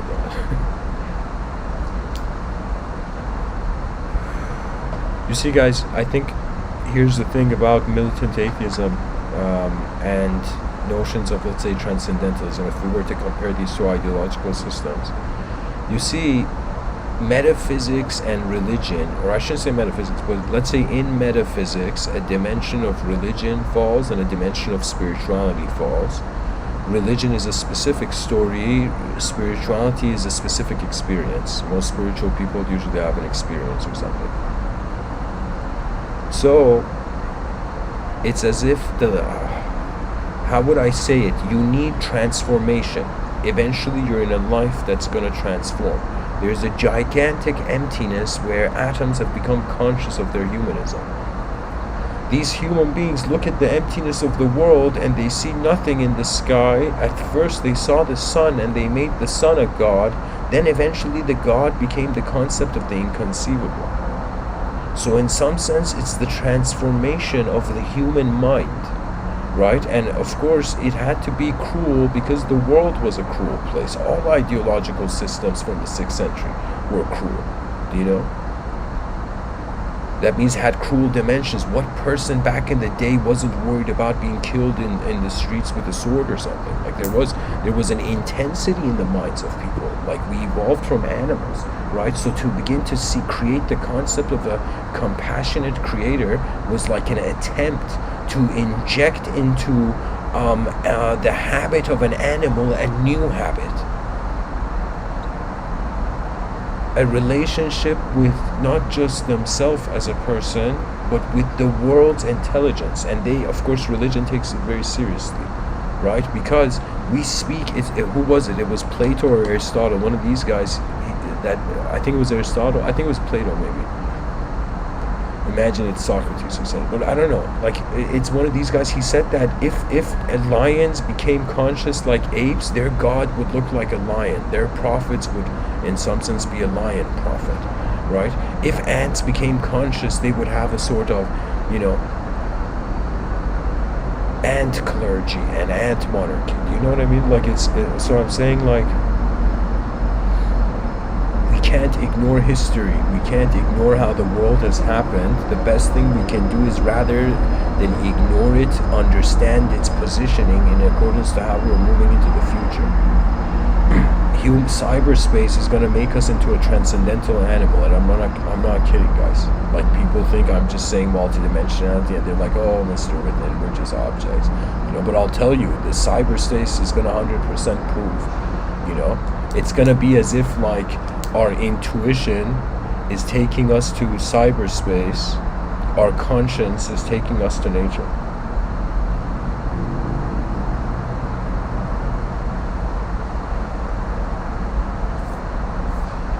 And something they don't say, like if you take the caterpillar, imagine there was someone who wanted to say, like all caterpillar species, are green or whatever, or have a lot of legs or something, right? In some sense, the definition of how the species started for a caterpillar changes at the end of its life. It's like the caterpillar doesn't die, it reincarnates as a butterfly. And so this could be the sense that there's a level of energy that cannot be destroyed or created, and everything that can be created or destroyed is a simulation. And so when the simulation ends, we are left with nothing other than the timeless, because the body is keeping the notion of time. How our body changes in space, we know how time has passed. If we were an immortal statue, we would never know how much time, in some sense has passed. Or we would not be able to even measure time if we were. Do you see what I mean? So I'm saying, there's something about life that time is like gear. It's like an Iron Man suit for the philosopher. And you can step out of that Iron Man suit, and the mystics were the human beings who were doing that.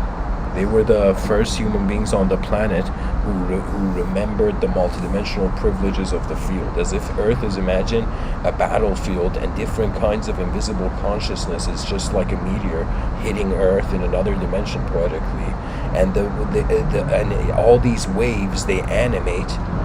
So it would be as if it's as if we, because there's a novelty factor to just opening our eyes in the world, there's many things going on in the world that we don't know, right? So what I mean is that it's an unknown, call it battlefield, call it playground, call it whatever, for me it's just, for the explorer's vision, it's an unknown vastness, I don't know how to say it. I can't see the edge of the sky, and so guess what? You can't see the edge of the inner realms as well. You can't see the edge of that sky, because it's as big as, imagine, we say thoughts come as a response to a physical stimulus, so imagine the world is infinite. So you can, if you were an infinite being, you would have infinite information to identify with. So the idea is that the drop hasn't understood it's in the ocean. Right, and so the human being has to understand the presence of humanity, the divine metaphor.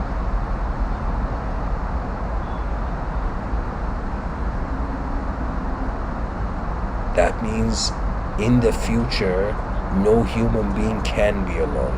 The advanced civilization, in some sense, is calling all towards it. It's as if the world wants to build an advanced civilization, and I'm like, hey guys, should we help the world? It's like the planet is like, come on, you guys are late, advance your civilization already, And for the first time, beyond worship and worships, an advanced humanity rises, and the inner realms begin accelerating, That means a conversation is going to replace violence. Communication is going to replace it until cyberspace comes and completely makes sure that in the outer realms, intelligence is governing. In the inner realms, also intelligence is governing.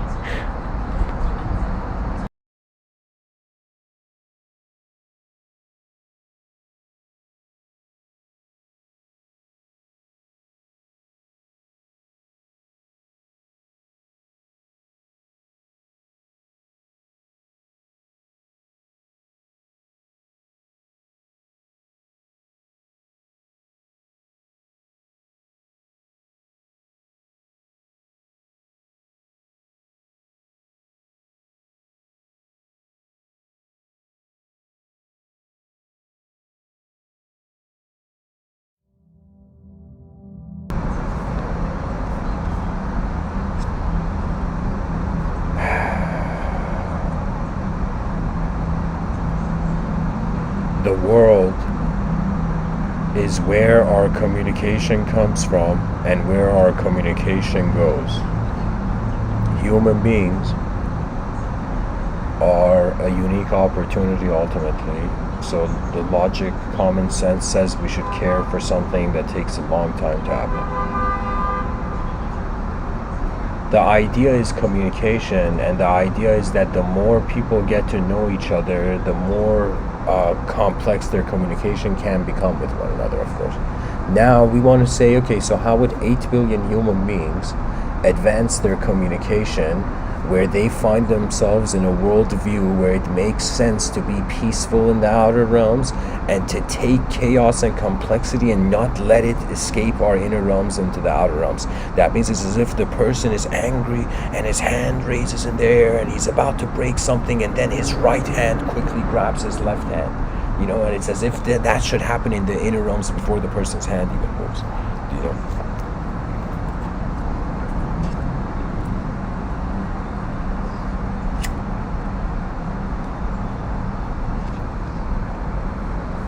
Let me see if there's more quotes to read. James Anthony Froude says fear is the parent of cruelty. Harriet Ann Jacobs says cruelty is contagious in uncivilized communities. Leon Trotsky says in a serious struggle there is no worse cruelty than to be magnanimous at an inopportune time. Pope John Paul II says the symmetry of the victims of human cruelty in our century is extended to include yet another vast cemetery, that of the unborn. Yeah, guys, the history of the world is really complex. If we want to look for a good guy, bad guy, everybody's to blame. No human being is perfect. It's as if on some level we're saying to make a mistake is to be human, you know, to err is to be human, but then we're like, you know, there's good and bad guys, right? So at some point we'll be like, when will this costume games of morality end and a more advanced dimension open up, right? That means, imagine we have multidimensional codes of conduct where so many different types of psychologies are being, you know, imagine an advanced civilization. Instead of trying to reduce people's information, you know, let's say unlike some civilizations, the civilization actually trusts the citizen. And the citizen is going to be like, the advanced civilization trusts me? Oh my God. And some citizens may dishonor this advanced civilization, and some citizens may honor, but the idea of the advanced civilization is that it's not a big brother, an Orwellian nightmare, but it is the older brother, where this advanced civilization is like, I am here if needed. Do you know? But the advanced civilization, the older brother cares for the younger brothers, you know? That means an advanced civilization will not even allow human beings to kill other animals, you know? That's how advanced the civilization will be. All life forms, in accordance to its vision, are shielded. Even the nature of the environment, you know, because it's not just what environment we find ourselves in, it's how the inner realms respond to that environment. A person can drink a cup of coffee and love it. A person can drink a cup of coffee and hate it. A person can hate a cup of coffee, then love it. A person can love a cup of coffee, then hate it. Do you see? There's stages into things.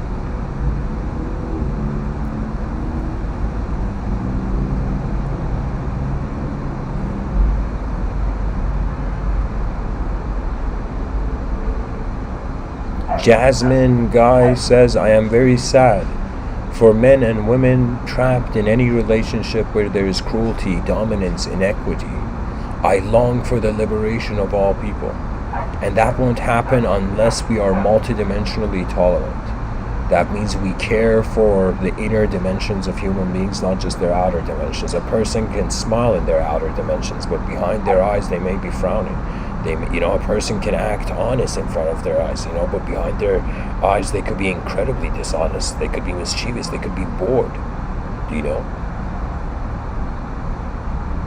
I can say like how many movie scenes I've seen where the person, like again the King Joffrey metaphor, you know, where out of boredom cruelty is inspired. It's like shame. the advance could happen, why didn't it? And every human being should think what advancement means for the civilization. I'm just one person trying to open up this way of this modality of thought where human greatness and humanity, it comes from those human beings that cared for what was actually here. And that means an incredibly core value of we honor the living. We serve the living realm, the human conscious living realm. And human beings, we're not all 24/7 conscious, of course. There's altering states. That's why I'm using the pilot analogy. A person can be given a talk and they could be very energized. A person could be given a talk and they're tired. And that both has an influence on the elevation of how far their perception was.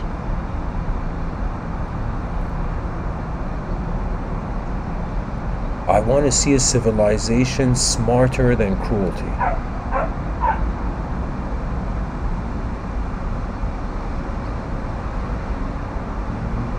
The future calls for itself.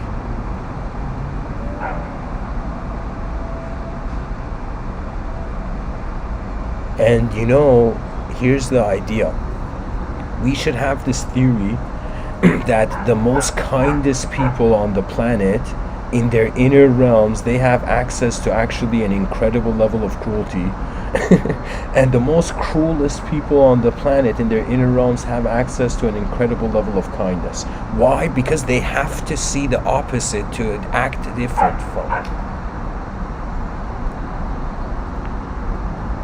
Robert Greene Ingersoll says, nothing has been left undone by the enemies of freedom. Every art and artifice, every cruelty and outrage has been practiced and perpetrated to destroy the rights of man. In this great struggle, every crime has been rewarded and every virtue has been punished.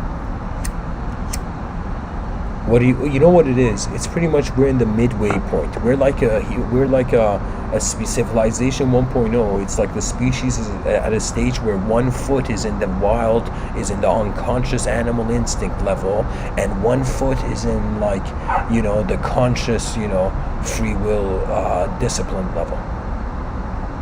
Because to be a person is actually a discipline of attention. Everybody has to have discipline to be a human being. But then there's levels of discipline. There's levels of precision organization, and even after one has attained mastery, the person realizes the world is infinite, so the master seeks to master himself. So imagine there was a warrior, and this warrior mastered all the systems on the outer realms, all the practices, all the art forms, and then he's like, okay, what's left? Inner realms. And then he's closed his eyes and began practicing in his inner realms, and he practiced all the fathomable art forms in both outer and inner reality. This warrior will be, okay, last thing is the self that brought all of this, projected this, and the person reverse engineers within their attention in an instant to a recognition that before they were conscious of something, they were conscious of nothing. So there is an emptiness where sight is just hovering in. We should not fear this, because it's as if space is our body, but the world was stuck on one side of the globe. It's as if our soul is not in our body, it's also in the space where our body is, which is the mind. It's as if, you know what it is? It's as if there's a small room. We open this room, we go inside and we see it's another big room, and so the small room was the corner of this bigger, let's say, square room, okay? And then we see there's a door, and we open that door and we see there's a bigger square, and it becomes endless. I am telling you, when the concept, some people are afraid of emptiness, some people should be afraid of infinity.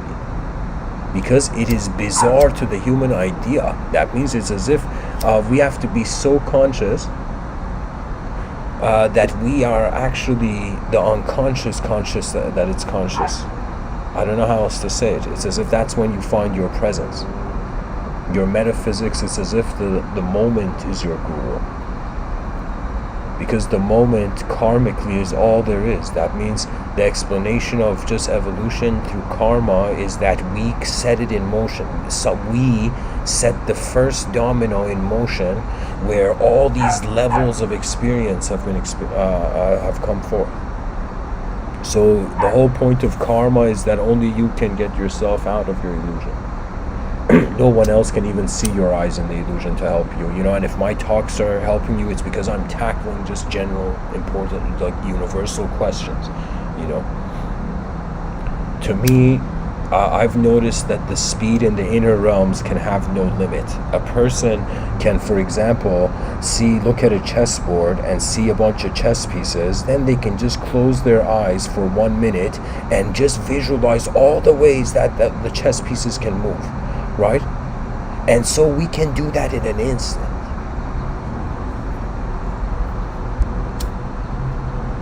And when it comes to life, that is the artwork of the brain. It's as if, you know what it is? It's as if the world is the paint, the mind is the brush, and the soul is the hand that's moving the brush on the canvas of the world. And when it comes to exploration of how far the vision of man sees, artists are as profound as explorers. That means if a human being goes and finds a part of the earth we never knew that existed, it's equivalent to an artist creating something new that we never knew could exist.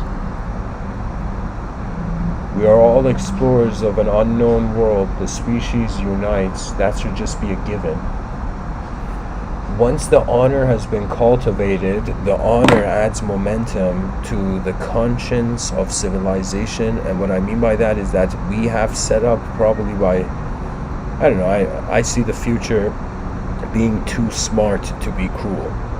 So in that future, what I see is that even if there's cruelty, intelligence would bypass it, or intelligence. That means if there's cruel people, what happens to like thugs in movies, right? Another bad boss comes and manages them, right? So cruel people will eventually become numb to themselves and find themselves as minions of chaos, right? But that is very unnecessary. Let me tell you why. Because it's as if I keep going to this idea that 4.5 billion years to evolve, why not win-win? Why not see what the collective victory is like? Individual victories, people experience that. A soccer player scores a winning goal and it's like victory, yes, victory. I experienced victory in that moment. Now imagine a victory of a species. And a great victory of our species, which I predict will happen 600 years from now, is that the first sky city is going to be lifted up into the air. And when that day happens, it's as if man has responded for the first time through not getting distracted by the cruelty of the habitual animal instinct, the conscious free will of a species, managed to retaliate against its extinction scenario. It would be the first, one of the greatest victory. I don't know first, but I would say it would be a great victory for man. It would be one of the major victories of our species. When we build sky cities and all overpopulation problems are fixed. And of course, before we can build sky cities, we have to build like force field technology has to come into place. There has to be some sort of understanding of I call it an attempt to find the immortal technology, a technology that just by itself, based on the momentum and geometry, like some of these pendulum structures you see in like ancient objects, you know what I mean? It's as if like it's a sort of clockwork pendulum where it's as if it keeps itself endlessly till the end of time moving, just because of how gravity works and there's a geometry, right? So we can create a type of propeller that just by the nature of gravity till the end of time propels, just by the geometry of its design. So energy technology, has to, in some sense, through the redemption of technology towards the advanced civilization, pretty much human beings are going to try to solve a global, not global problems. It's as if when people try to solve a global problem, they're like, man, I don't like it. But if you try to solve a universal problem, the global problem should be a piece of cake. Do you see what I mean? The further we see, the easier it becomes to take a step. And sometimes I can say shyness can be said that a person is not seeing the progression of the moment, right? So the mind has to be in some sense trained to, and it's literally like the concept of practice. Imagine any instrument, you would have to just experience various moments and create memories with the instrument to become a master musician, right? Memories with different experiences with the instruments. So similarly, your brain and your intelligence and your DNA and whoever you are is like an instrument. And I'm saying like it's as if you can come to a mastery in which suddenly, rather than the person ignoring their humanism, thinking heaven is somewhere else, you know, the advanced civilization will be like as if, you know how you see it in some orchestra shows where what do you call it? Like the conductor comes in and all the musicians from the darkness, pitch black darkness of the set come and sit on their chairs, right? And each musician sits on their chair and gets themselves comfortable as if they're going to be performing for an hour, right? And then the conductor, you know, raises the stick, you know. And the thing is, like, this is the closest thing to like wizardry in the modern times, you know. Symphony orchestrators, they're pretty much like a wizard would be like, okay, that's kind of like wizard.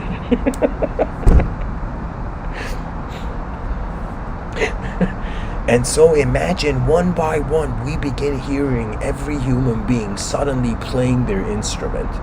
That means their greatest self in the greatest civilization they could fathom, that self goes immediately into motion in regards to who they are in the world. So that means, and it's as if the person was like, yo, how can I attain infinite honor? So then adding levels of honor in some sense just become very easy, right?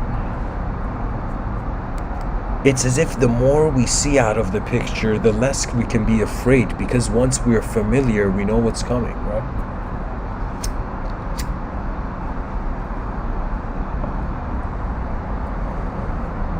$8 billion master musicians, advanced moments of biological communication. They begin playing the song of the advanced civilization. And guys, let me just give you the preview of how an advanced civilization happens. It's as if literally, like, imagine like statue level, like robotic level kind of species, imagine, where people, or let's say an animal species, okay? And it's as if the animal violence and cruelty, it's a sort of effort of energy, right? So in some sense, an advanced civilization probable to the world, to the type of earth, to the dimension of earth that we find ourselves in, to the terra dimension we find ourselves in.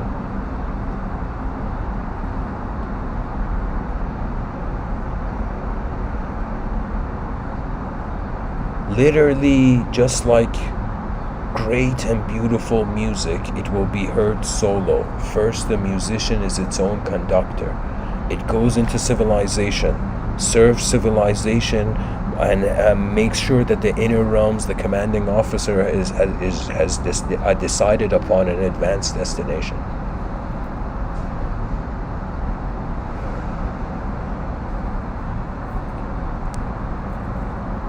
Because only when we all know that we will succeed in the end, we will live fearlessly on this earth. Fear will plague us till the end, unless we actually pilot into the unknown, and what was unknown becomes known, and there is the glow of the human effort, the human mind. That means imagine an extraterrestrial lands in the future, and again we have this conversation scenario. And the extraterrestrial says, hey, so you guys know you're glowing, right? And we'll be like, what? What do you mean we're glowing? And and the extraterrestrial somehow through their advanced technology on the screen show us how they are seeing us. right? And we'll be like, no way, every person in another dimension is giving off a certain, not only geometrical aura, but an actual energetic presence. To me, it's like when human beings, even in the relationship idea, get close, it's as if two suns, two suns it's as if, imagine there was a sun inside the earth, and two earths with suns inside them were in some sense becoming close, and once they collided, the levels of earth shattered and the incredible light of the inner realms of each projected, right? Because what it means is it's a devotion to the journey of life. Life can't, like, whatever anybody says, I say, and people hear, it's a journey. And it's a journey with unknown and known variables. So it can't be like a photograph of a belief. And it can't just be like you rip the photograph and think that's progress, because a belief in an empty world is better than nothing. So in some sense, the mind of man has to just wonder how far do the roots of knowledge and the branches of knowledge extend,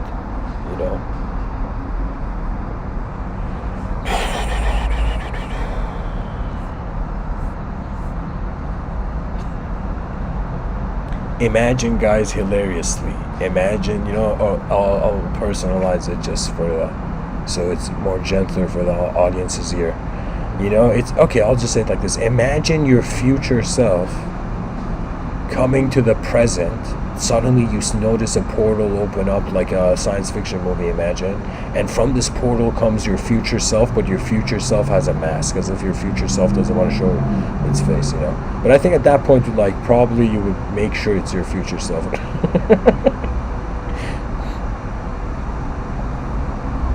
But let's say your future self comes, let's say a future self, a portal opens and your actual, like, unhidden future self arrives. And your future self just comes out, and the moment it notices you've acknowledged, it just looks at you and says, you're late. And that's it. The future self leaves, right? And the person's like, oh my God, I am late to my own future. And that is the sort of mentality that suddenly opens up the world from just the fear of dualities breaking. It's as if it's like two options. Either we become content emptiness and we surpass our fear of death through that, or we become content with the infinite, and we know that the infinite is what is roaming the space-time continuum. There's nothing to fear. The infinite ones are poetically here.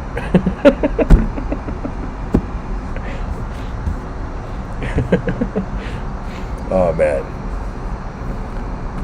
some people are like, why have philosophers been so silent? And I'll tell you why. Because the continental philosophers were chained like titans in Greek mythology by the analytical philosophers, and the poets were like, why are we doing the philosophers' jobs? So a new era of philosophy will emerge. Literally, we'll have a new wave of, and it won't be philosophy, but we need to carry that banner, because these are archetypes.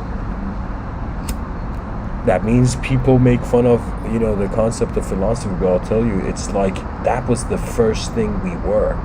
Any creature that wondered what's going on was a philosopher.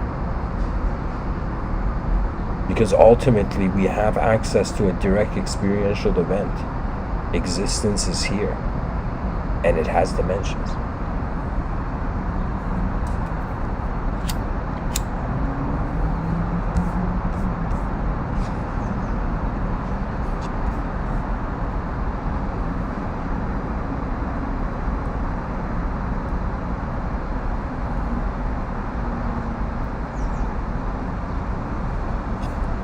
As long as there's desire, and desire arises because there's fear of death, it's as if the creature's like, no way, I'm here for a limited time, I'm going to take as much as I want, take, and then it's like the dehumanization begins.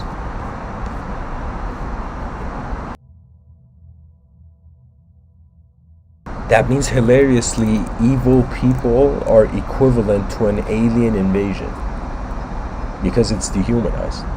Because it's as if the human archetype is that we are saying the biological opportunity of life is the most sophisticated access. That means think about all the other notions that sight could emerge from.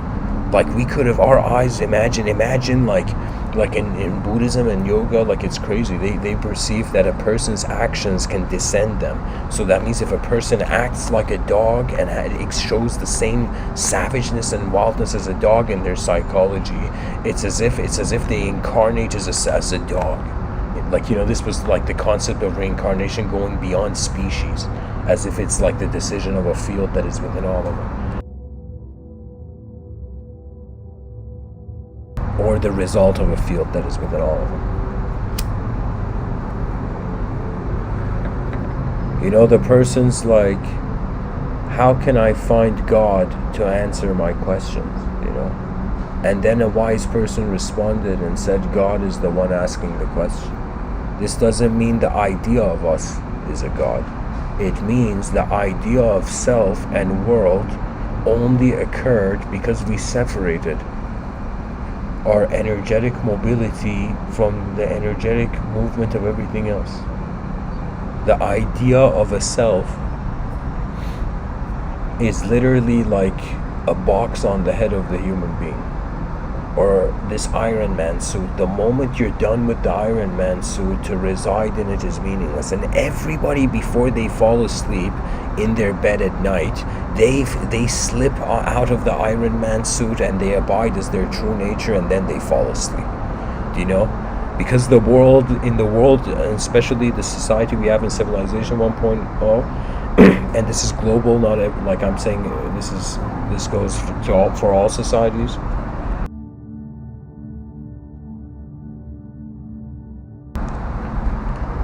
Just like we can't trust a tool, we cannot trust. If we don't trust the tool, we can't use it. If we don't trust other human beings, we can't have a humanity. So it should be as if every human being by the world should be seen as doing a kind service. That means the advanced civilization will consider any human being living in civilization as if they are doing an honorable service for their species. Now, the way a human being leads, it's as if the question comes, where are we moving the world to? Rather than what the world has moved us to. This is the question every cruel person should ask, and it's a design-based question, that after whatever action is made, where has the world moved to? And it's equivalent to, for example, like, how in Google Maps, you search it, you can go on street level, and then the arrow, like, kind of jumps to different parts of that 3D map online. So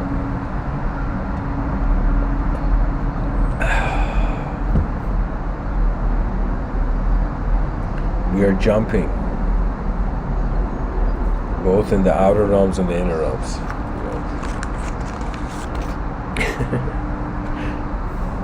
Or flying is a better term.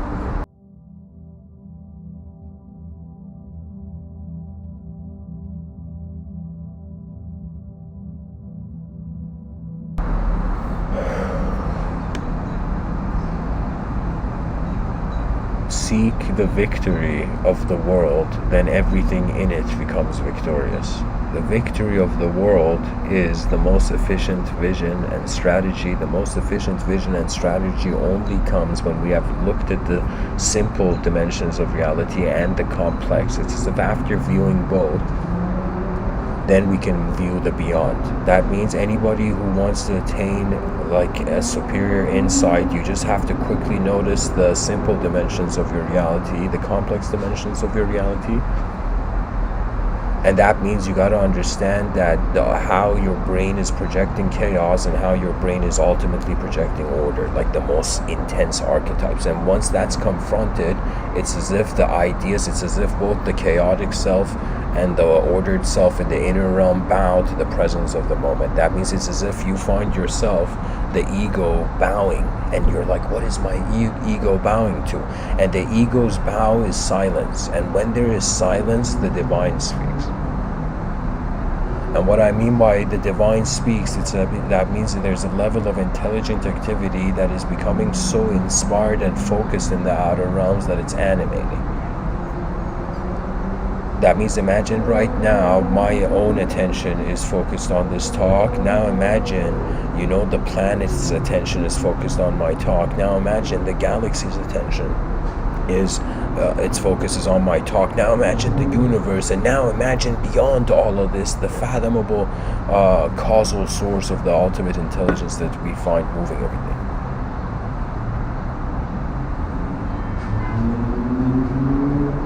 We are moving beyond the linguistic simulation, and we deserve a multidimensional privilege of acknowledging our minds. It should be an incredible honor for any human being to be conscious in the world. Like, it's a cool thing. It's something that now it's happening often because there's overpopulation, but I'm saying, like, back in the day there was no stories, there was no meaning, there was no one here. We are the first. We are the first species that woke up in nature. We are the first humans that managed to find the invisible airport on Earth.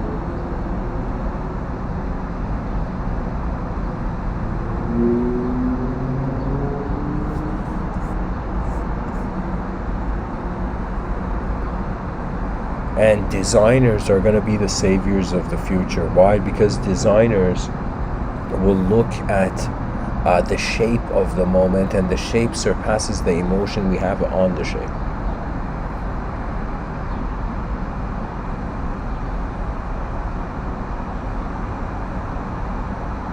It's hilarious. We say we are dying for nothing and we're living for something. Isn't that hilarious?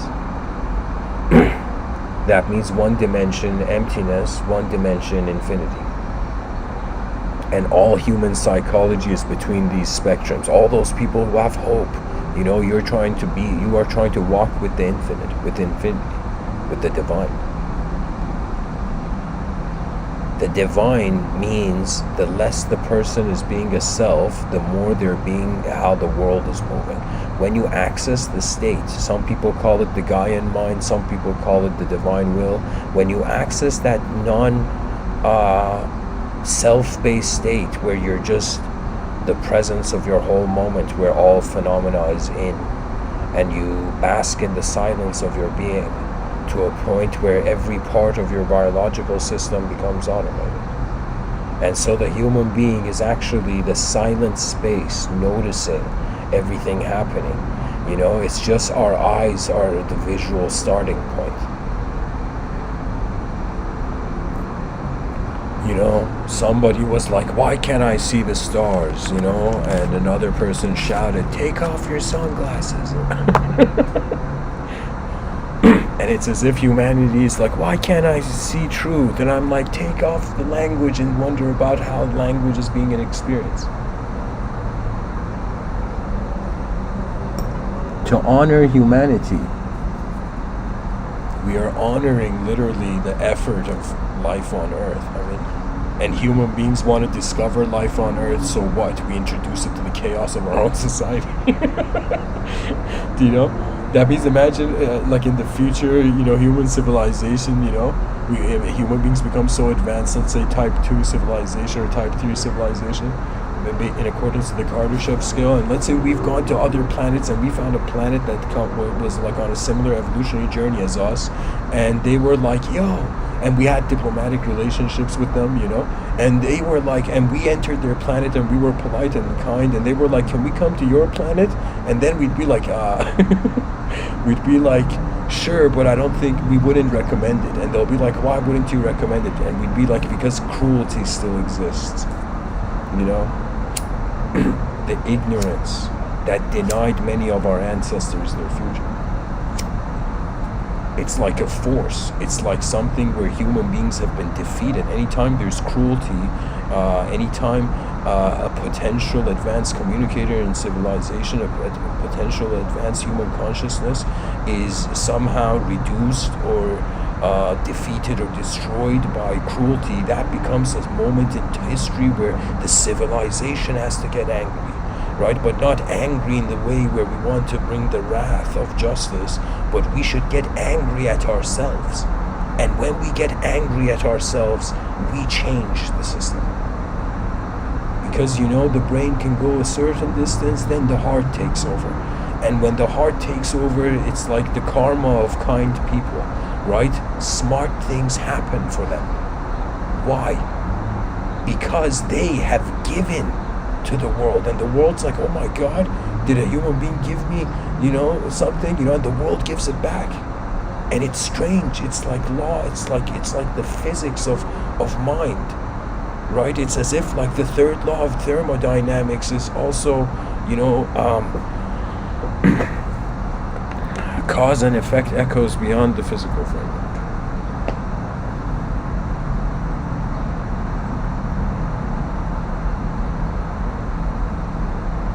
We will be an advanced civilization when we have found a different food source than animals.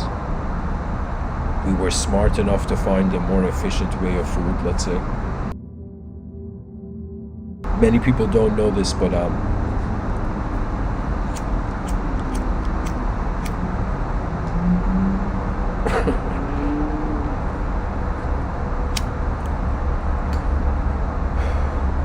a huge extinction scenario for humanity is how soil, and in all the forestry, or farming, I shouldn't say forestry, but farming industries, the soil, farmers don't properly manage the soil, and it's like that surface of the earth becomes unusable, right? So instead of water going to proper plant life in disturbed soil, the water goes back into the ocean and the water levels rise. And then it's as if the room where overpopulation is happening becomes smaller and smaller, right? There's so many factors. And so you can say the ignorance, like right now, somebody could be like, do the most good and compassionate and kind things, and then realize in another part of the world there's something cruel happening. Will that person feel kind knowing that cruelty is happening? And this is the challenge. That person should see that their kindness has not finished. That there is a great work, that we are at the pioneer era, and anyone who dares become a scholar rather than a savage, you have honored just the intelligence. You have done something where it's as if, what I think, because the world is going to a global direction, it's as if all the genetical lines that are going to continue into the future, all the human beings that are going to be born, they're kind of representing us, right? It's as if we're holding the torch, then they will hold the torch, and we will not be here, but they will have our genetical echo and meshes, And so it's as if like the future, when we honor the past, the future honors the present.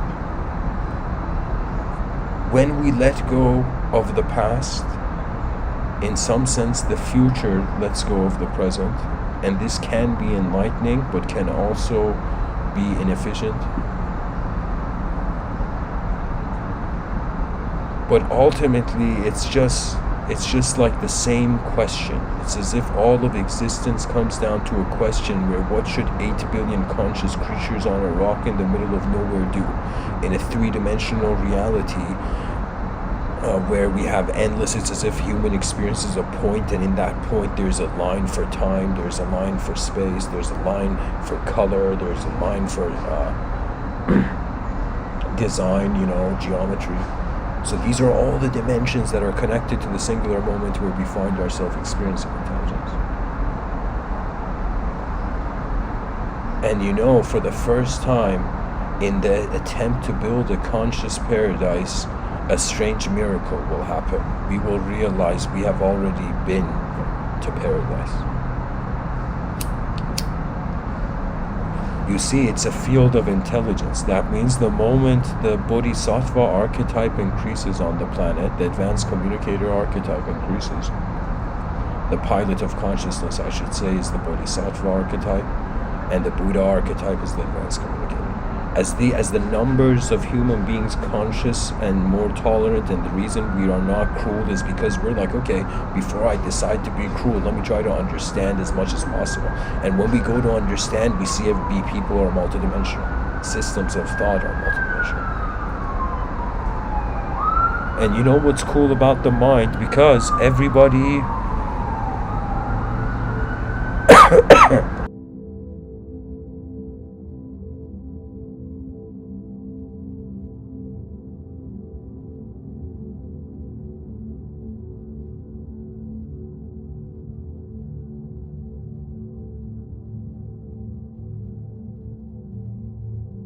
because everybody has access to their own mind like a private server, they can be the only one to do anything about their mind.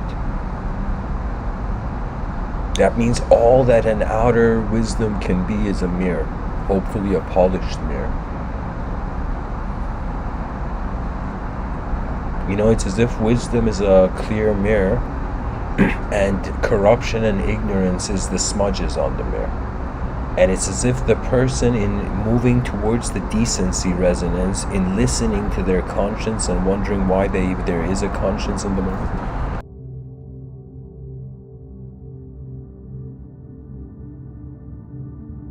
care for the victory of the human species beyond, you know, animal survival. We have moved past that era. You know, it's like it's time where we honor the human being, not the human personality, you know. And you see this in movies, right? Where like there's a child who's kind of abandoned, and like this mother of another household adopts that child, like back in the day in like medieval times or something, you know. You see, it was the sense of family. You can say in medieval times, like their honor was to just live together, you know, peacefully. It was more like I mean, imagine like asking the Vikings if they want to advance communication.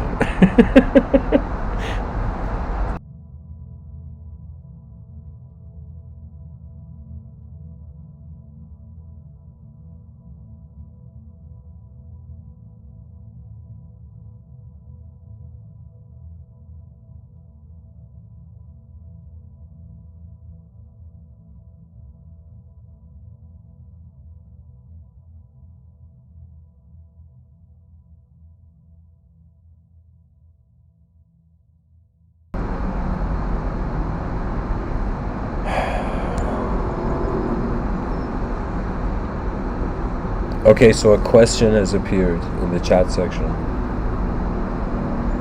Yusuf says how to deal with a dysfunction family that seems to be functioning and caring, and how to advance communication with them.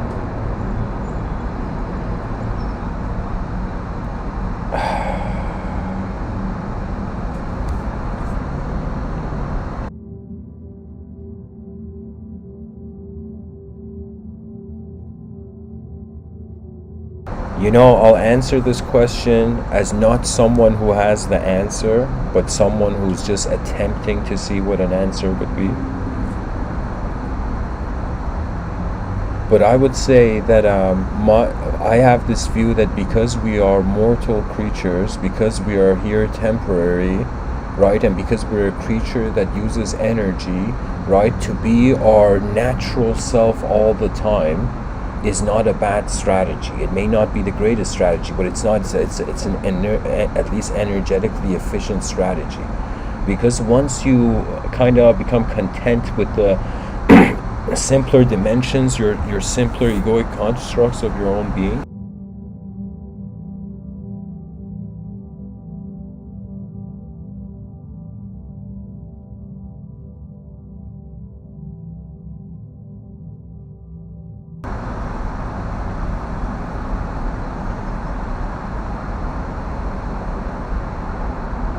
it's as if, this is my view as a person, life is too short to try to be something that it's as if the person has not looked at what they are, and many people want to be something, but it's as if like, I don't know, it's as if like in the outer realms, we can pilot through singular eyes.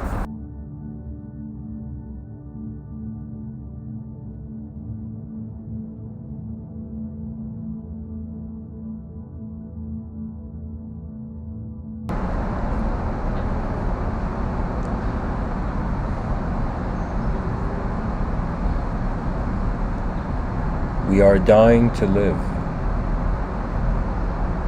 and we're living to evidently eventually go back to the unknown. The reason we need cruelty and violence out of the picture somehow, or transported somewhere else into cyberspace or the inner realms.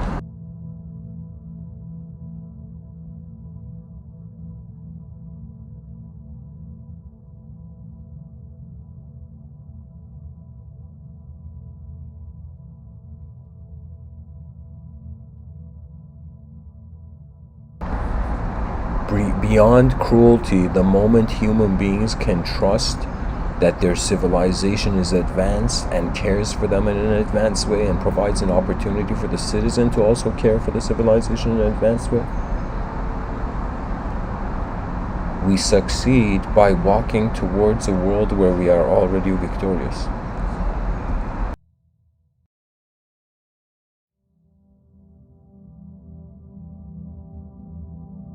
It's as if the moment Neo in the Matrix knew in his inner realms that he was the one, was the moment where bullets could not touch him.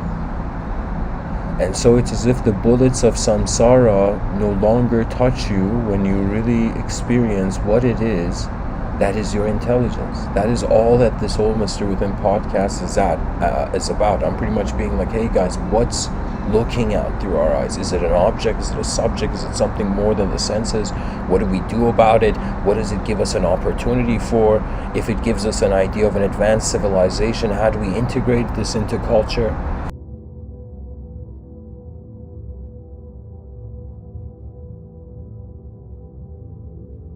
And should humanity begin sharing stories, it's as if the whole planet went to the film industry, all around the planet, all the filmmakers, and were like, please filmmakers, make films where the world is advanced, you know? And imagine all filmmakers were like, okay, we take a science fiction vow, you know?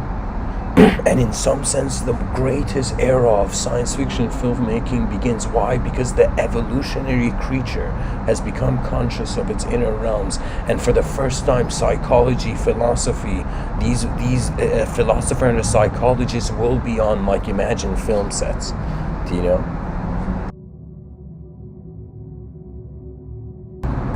Imagine a director who has 10 philosophers with him, and he records a footage of a scene, and he takes it to the philosophers and and shouts at the AD, take notes, goddammit. Sorry, not the AD, the PA, the PAs are like poor souls that are trying to reach for the light of the stars.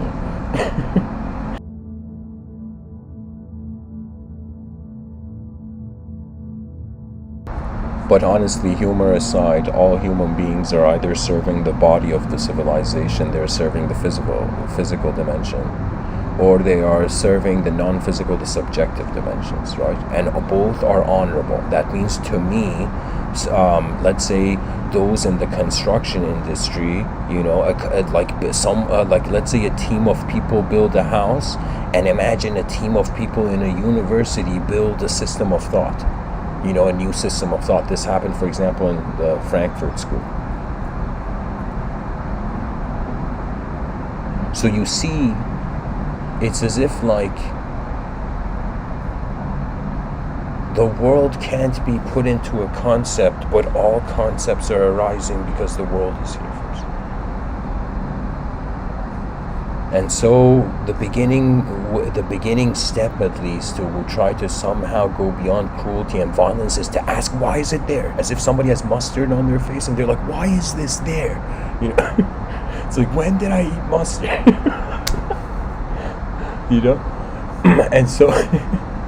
And so the person sees there's ketchup on their tie, and it's just like at that point you, in some sense, take off the archetype and engage anew. You take off the evil archetype. You just get bored of how cruelty is an infinite game. There could be infinite kindness, infinite cruelty. There's no more competition anymore. When we see the future is going to be way more advanced, right? That means just like there's ordered systems of intelligence, there has been chaotic systems of intelligence, and the future is always more advanced for each.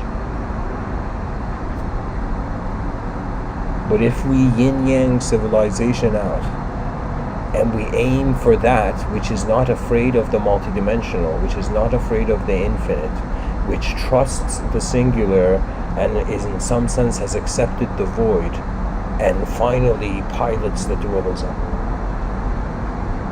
And so the ring of the absent heaven is worn and then taken off for the absolute being.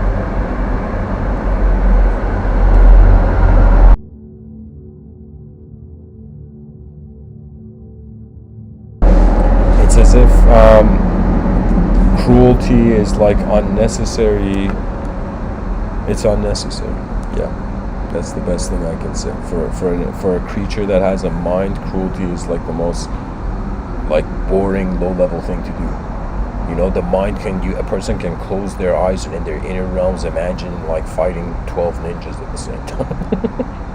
Right? They can. It's like it's okay for the inner realms. Like there is no thought governance. You know, it's not a sort of thought policing. It's just the idea that in looking at all the probabilities of reality, the species finds that in the more peaceful approach, there will be an atmosphere for the greatest ideas to, in some sense, be born or reborn. You know. So it depends, guys. It depends how much in this life we notice what we are, and how much of what we are is actually energy, which regardless of what happens in life, it's like the universe is watching itself through us. And so when we think we will stop watching the universe, we will actually realize we have won the universe. Do not fear your world, understand it, because all those who stand under the sun, they are invited by the light of the realm.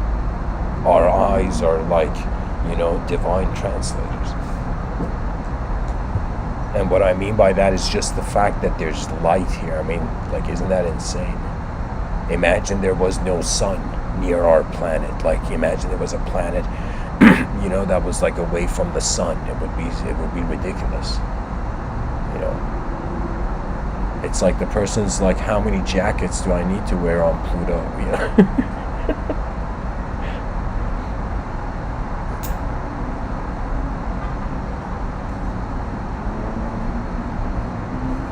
Guys, if there's questions, feel free to share.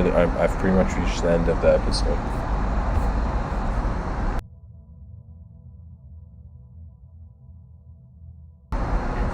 There's this thing also I'll say, like, let's say anger becomes cruelty. It can become cruelty. Angry people usually, if they don't do anything with the anger, and the anger just keeps rising, it eventually leads to a cruel situation, you know. The mind is honestly like a motorcycle, you know, handle. And like you can actually like suddenly really speed up the mind. And an angry person, people are like, where did this person get this much energy when they got angry? Right? Because it's really the inner realms. It's how we're piloting. And when you pilot, you're looking at somewhere. Just think about driving. When we drive, we're looking in front of us, right, to see what's coming before we get to that moment. And so the inner realms are providing the same opportunity. It's as if, like Mr.Within is saying, hey, human beings, you know, is our mind happening, or is the world existing, you know? And so it's both. And consciousness gives us an ability to map the world, you know? We are all treasure revealers of how far the world can move. Eyes open, and then meaning arose. Without our eyes, there would be no content to have meaning. So what that means is it's like our sensory perception is the world, but the senses are going in the brain, and whatever the brain is based on its energy levels, based on the food the person eats, based on the environment they're in, the brain is also like simulating, like translating or reflecting whatever amount. It's like light enters the brain and reflects off the invisible witness as a subject.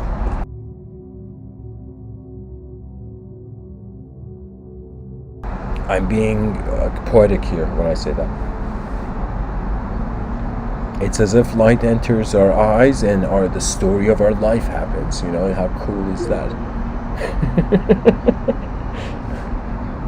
The person's like, you know, I just want to, you know, I just want to wake up in a better world, and everybody's like, get some rest, man, get some.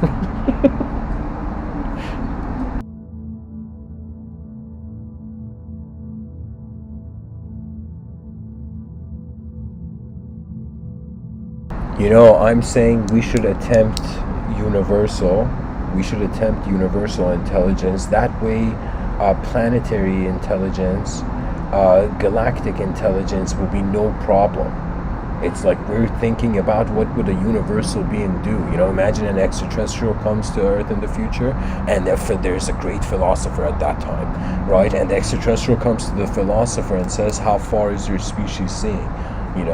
And the philosopher says, we are now wondering if the universe is alive, and whatever relationship any life form has with each other, it is in some sense, I don't want to say it's kind of like we are the macrocosm in the microcosm. We are God's dream, or another way of saying it, we are truths beyond language. We're the smile of transcendence beyond language. Right, so there's so many ways that reality can move, and based on how alive it is, it's as if like the mind projects, it imbues the inanimate with animate quality only to itself, right? For the first time, the species has to not only care for its inner realms, not only should philosophers, like there should be a classroom where a philosopher, a psychologist, and a scientist, they are in the same classroom teaching. Right, and one by one they take turns. Imagine if the educational system did something next level. The educational system brought 2 teachers instead of 1 in the classroom, and the 2 teachers actually didn't care about the kids, and they went there and sat down at this table with their notes, and they began having a conversation. And all the students in the class were like concert, like as if we were in a concert watching a show. Right? That means when the education, that's the thing, that's the key. We need 2 teacher system in every classroom. And in some sense, no, here's the thing, it's like, how does a person learn? They learn through freedom. They will never learn through fear. Through fear, nobody learns anything. They just run away from whatever they've associated fear to.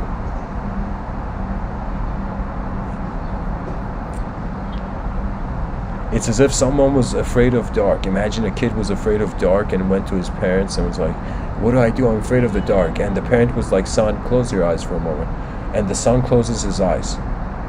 And then the father says, do you see that darkness? The son's like, yeah. And the father's like, okay, you weren't afraid of it. You're not afraid of the dark. Do you see? And there's nothing to really fear. But in the outer realms, I'm not saying like be a oblivious solipsist in the outer realms. I'm saying like I'm saying we just aim for the advanced multidimensional freedom. Multidimensional freedom means that there is ultimately compassion and enough space for every human being to express themselves and serve the world that they're in once. Earth is a great workstation. And the great work is how, in some sense, a species are retaliated against entering the void. It's kind of cool. It's like a video game. It's like you gotta build. Honestly, they should just make a video game where there's a civilization on Earth and extinction is coming, and the person has to find ways of solving this video game. Solving the problem of extinction. That would be an epic video game. When video games actually become in regards to education and references actual, can you imagine playing a video game and it teaches you all of human history? How incredible would that video game be? And what is the video game industry doing? Just fiction. It's like that's kind of like what I would say is like entertainment and the educational sector will become the same in the future. I'm predicting this.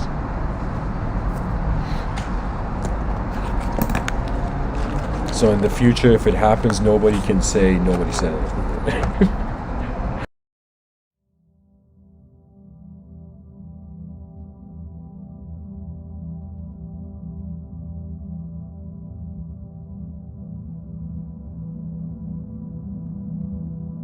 And I'll tell you something incredible. If a person has a multidimensional perspective on life, you have no idea how much your kindness goes. So imagine there's a culture and they have the concept of karma and they have the concept of kindness. Okay? And so imagine the ancestor of the person born in that culture is told, hey, you got to be kind, because everybody's alive once, something of that sort.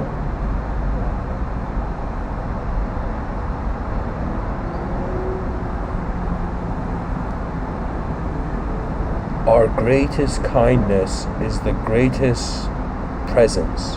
That means if we were to think what is the best thing that a human being can do, we got to find the best self of every human being, then whatever they do can be considered the best thing they did, right? So in order to find that state, I don't know if the psychology has to neutralize, if it has to, or a person can just, street smart their way, like they can kind of project in their inner realms the possibility. That means, like right now, there's a bottle of water here, and this bottle of water is at the edge of my table. Now, this water is just there at the edge of my table. In my inner realms, I can see it just fall on the ground. I could see it shoot out of my balcony into the air, endlessly going towards the sky. My inner realms can endlessly see the future of this object, right? Or I could see myself not touching the object. You see what I mean? So the brain locks down on an object, sees inner subjects to it, inner subjective angles. These inner subjective angles, when we go to the educational system, we're learning the language of knowledge in some sense. Some people call it the nomenclature. I don't know, like I don't know if that's the right term, but like every field of knowledge has a language. That means literally right now, there was a time where I had visions of becoming a mechanical engineer, and so I have literally like a dictionary of science, a dictionary of mathematics. I didn't even know those things existed. Like there was a time I didn't know. Right now, when you understand every field, every level of reality that we have access to, and we in some sense, what we call studying is becoming acquainted with what is already existing there. Like the good thing about not good thing, but like at least the educational system now is easy. They're teaching people what is known. They're not bringing incredible questions, right, to inspire students to pursue the exploration. And in some sense, how can we bring a world where the sound of the world is advanced as well? That means peace, means nature knows what it's doing. Oh my God.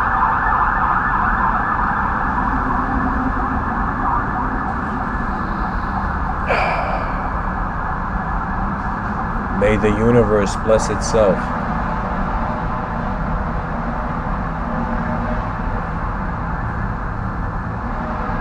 It's as if that's a statement you never hear. God bless God, As if for the first time man was like, everything is here.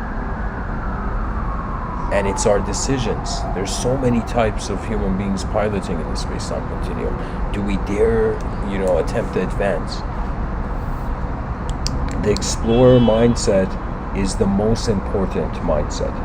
Any parent, if your child doesn't become an explorer, it's another way of saying your child hasn't looked at the world to wonder what's happening in it. I think that's the concept of a system is so important to explain to children, right? Because when they can identify a system, they can go into a system and not identify as the system. They know it's separate to themselves, right? This is the same thing with the fascinating evolutionary advancement of law, right? Now, laws, of course, can be good or bad, or can be old, or can be unupdated or updated, right? But law means we are caring for the psychological constitution of of humanhood on Earth, and everybody should I think all children should memorize the Universal Declaration of Human Rights. Even my inner child is trying to,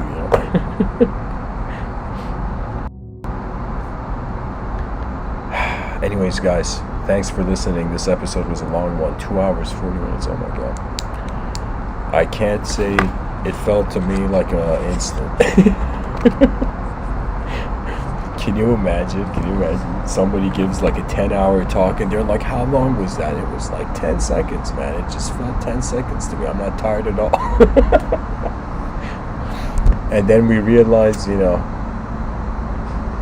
energy is limitless. There's something that Lao Tzu says about cruelty. I gotta look this up before I end this, guys. Hold on. Lao Tzu 100%, Lao Tzu, Confucius, these guys 100% have something they say about cruelty. Like they had to, do you know what I mean? Like that's what wisdom was needed for back in the day.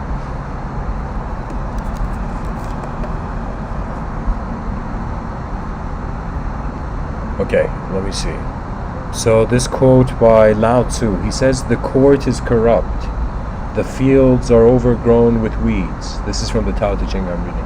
The granaries are empty, yet there are those dressed in fineries, carrying sharp swords, filled with food and drink, with more possessions than they can use. This is known as taking the lead in robbery. Far indeed is this from the way. I don't know how accurate of a quote that is, but Lao Tzu says the wise man does not lay up his own treasures. The more he gives to others, the more he has for his own. This is Lao Tzu saying that it's like when you give, you free up space. And so you actually access novelty. So in a way you can say when I give these episodes, I am kind of like literally someone with a machete in a forest, kind of like cutting the vines of the unknown dimensions of my perception.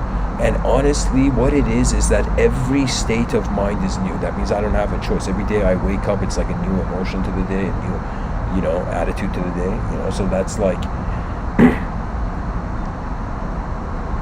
nature changes us before we can dream of immortality.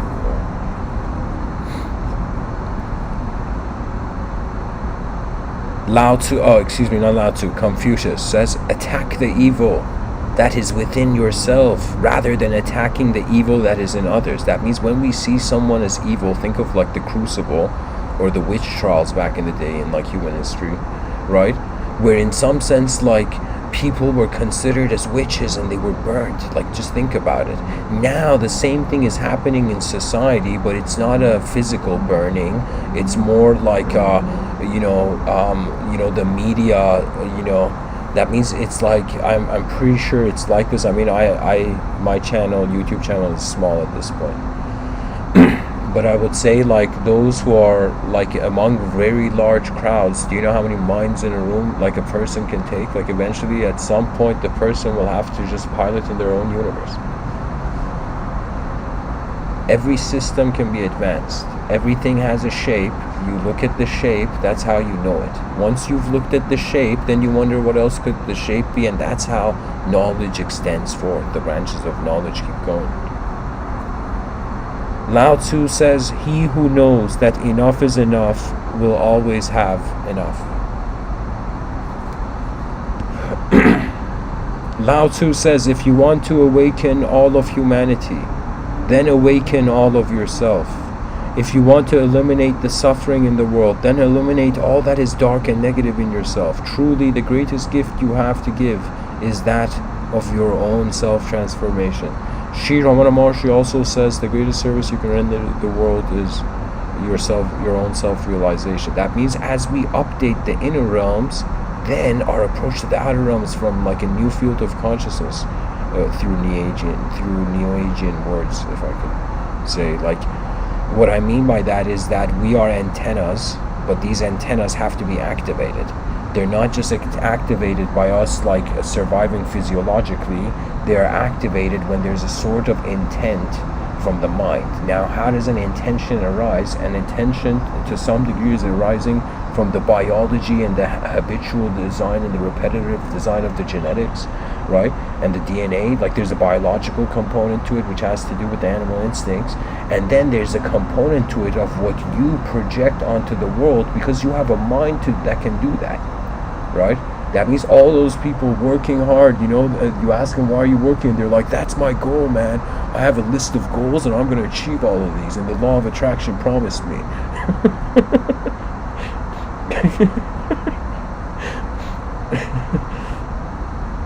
And so you see, it's as if it's just a target. It's as if the person's like, all right, the future can be like this image. I'm going to lock this image down as my final answer for my goal. Not realizing really the more advanced way is not to just have that image, instantly see the probability of a future and conclude it in accordance to what value it has in your reality. That means imagine somebody showed you a documentary, okay, and now imagine in your inner realms you have access to a documentary of your own mind, of how you are in some sense happening behind your eyes to yourself.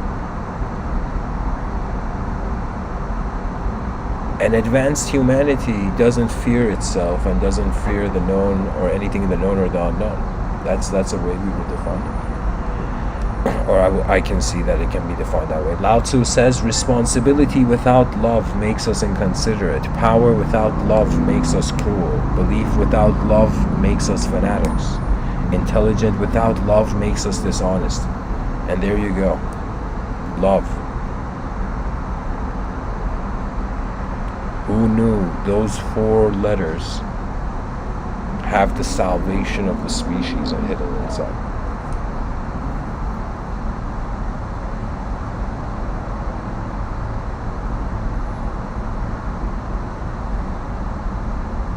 May the legend of the castle in the sky be born, And the world is too wondrous and too fascinating to be really afraid of. That means whatever happens has some sort of design, geometry, something that could be understood, something that you can Sherlock Holmes it out, You could deduce or induce, you could look at the general or the specifics, or you could look at a general scene and wonder about its specific implication, or you could look at something specific and wonder about its implication in the generalized context, Pretty much in these talks, I'm kind of like piloting through deduction and induction,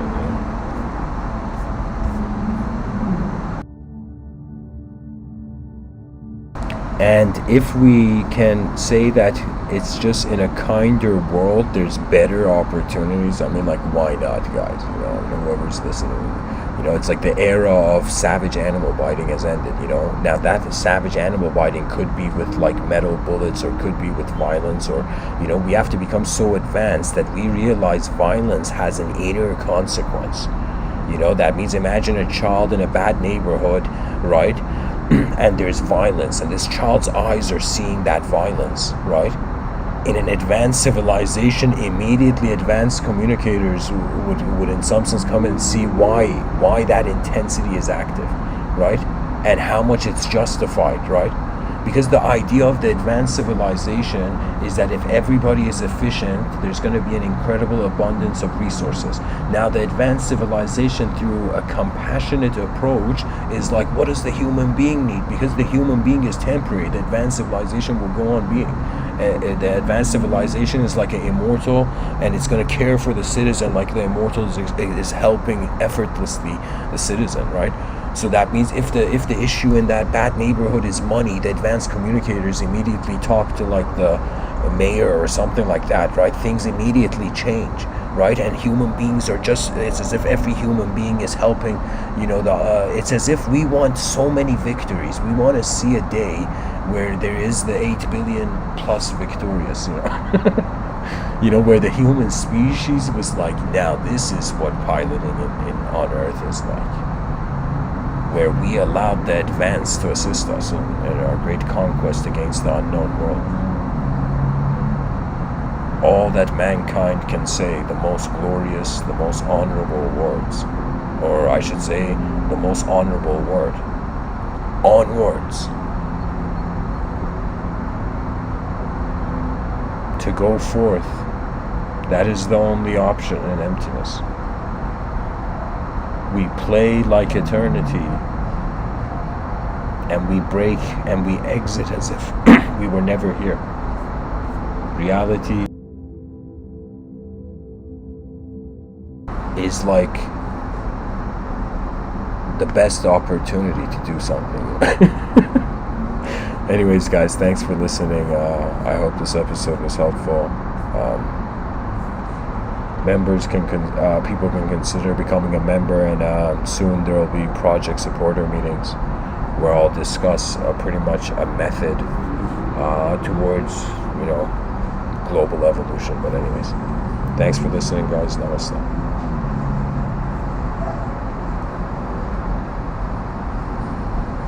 And kindness wins what cruelty never will. That's the ability of just unconditional kindness. That means the person's not being kind because of what's in their moment. They're being kind to their whole moment and whatever's in it. That means somebody in the chat section asked something about like the family dynamic, the early question, right?